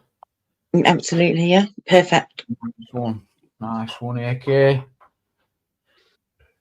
Yeah, I just got an alert there. Turn battery mode on. Oh, fucking hell. Yeah, see, my battery's going down now. And my charger's next door. What are you going to do for your rest of the evening, AK? Well, I'm in bed and it's 10 to 1, isn't it? Yeah, you're going to get some head down. Yeah, mate. Yeah, man. Have a chat with Alice. No, I'm going to turn my phone off. Yeah. Well, I'm going to probably have an hour on Rust, do a bit of, base upkeep and that. Yeah, talk to Angela. I'm out. What are you going to do, Angela? I'm playing my game till about 5 in the morning. Been an all-nighter. That's what we like to hear, true gamer. No, yeah, definitely. I've been like, well, yeah. So it starts at 3 o'clock in the morning, like yesterday morning, this morning even. Sorry, and yeah, till 3 o'clock this morning. Cheers, Gaspar. Tomorrow morning. I know what I'm saying. But I'm trying to kill loads of not kill bases, but I'm trying to kill them now. Burn them. I'm burning them. I'm ashing them. Yep, Mark's going on game 2, innit? Have a chill for an hour. But it's been interesting talking to you guys. Honestly, I've enjoyed Top tip for any other gamers. Yes, this is a top tip for any gamers out there. All night session on the gaming, and then get on the Deliveroo for a good Greg's breakfast or a Mackey's McMuffin or something. Really treat yourself after such a stressful night. Oh no. No. Oh, no. I don't think you got to do what's it called when you do that? The game. Oh my god. Oh no, we're not doing it anymore. Everyone's too tired. I know what you mean. The anagram game. Yeah, too tired now. I said too tired. Oh, okay. Sorry. No, well, is it cash the rain check? We'll do it another time. Okay. They can. Yeah. Flora, thank you so much for the super sticker. I appreciate it. I've had a few super chats. Haven't I? Mark Super, Eddie, Mickey Mouse as well. Nice one, everyone. Oh, also, okay, can I just say, sorry, quickly. Okay, German people try and say that shit about you and it pisses you off. That's all they're trying to do, is just piss you off. So just ignore him. It puts you in a shitty mood. It's not worth it. I assume AK knows all this is far from an idiot. Can't you tell? It's literally he just comes up for a laugh, and that's why but that's why you've got to see it for it. And if you notice, well, I think he's well aware of what's going on. There's no malice there. I don't see it. I hope I'm right. No, I don't mean there's no malice with us. I just mean like with them. Yeah, well, I mean, you're quite correct. I'm not on. I don't want to go on people's channels just to argue and row and shout my head off. I mean, most people start it themselves on other people's channels, and I just want to be, nice, Yeah, but you just want to be given it, except if you talk about normal stuff. I think that's what you said before. Yeah. Yeah, but if someone starts on me, I will retaliate. I mean, I'm not going to be a coward and just shut my mouth, But I did leave Andy's channel earlier because of Agent X. She was really, really crude and talked about my wife and my daughter and all that, and that's why I left Andy's earlier. Okay. Yeah, she was really repulsive about my wife, my ex-wife, and my daughter. That's why I left. It's best to. Sometimes people won't change, and so it's best to remove yourself from the situation. That's what I've learned. Unbelievable. And I'll tell you what, Andy never said a word when she started talking about my ex-wife and my daughter, and it really hurt me. It really, really hurt me. That's why I left. You can hear it in your voice now, but anyway, I love you guys, and I need to leave now. Yeah. All right. God bless you. All right, you take care though. Yeah, I'll speak to you soon. Yes, AK, it's always a pleasure, mate. And just no, cheers. Look after yourself in a bit, AK. Yeah, cheers, man. Take care. I love you guys. I really do. And take care. Yeah. All right. Bye. Bye. Right, I am going to wrap up. Thank you so much, Angela. Thank you in the chat, everyone. Night all, top one, nice one. Thank you, Angela. Always a pleasure. Big up, AK, says Yen. Cheech, take care, AK. Good night, Flora. Whew. Yeah, take care. In a bit. Catch you on the next one. Bye-bye, everyone.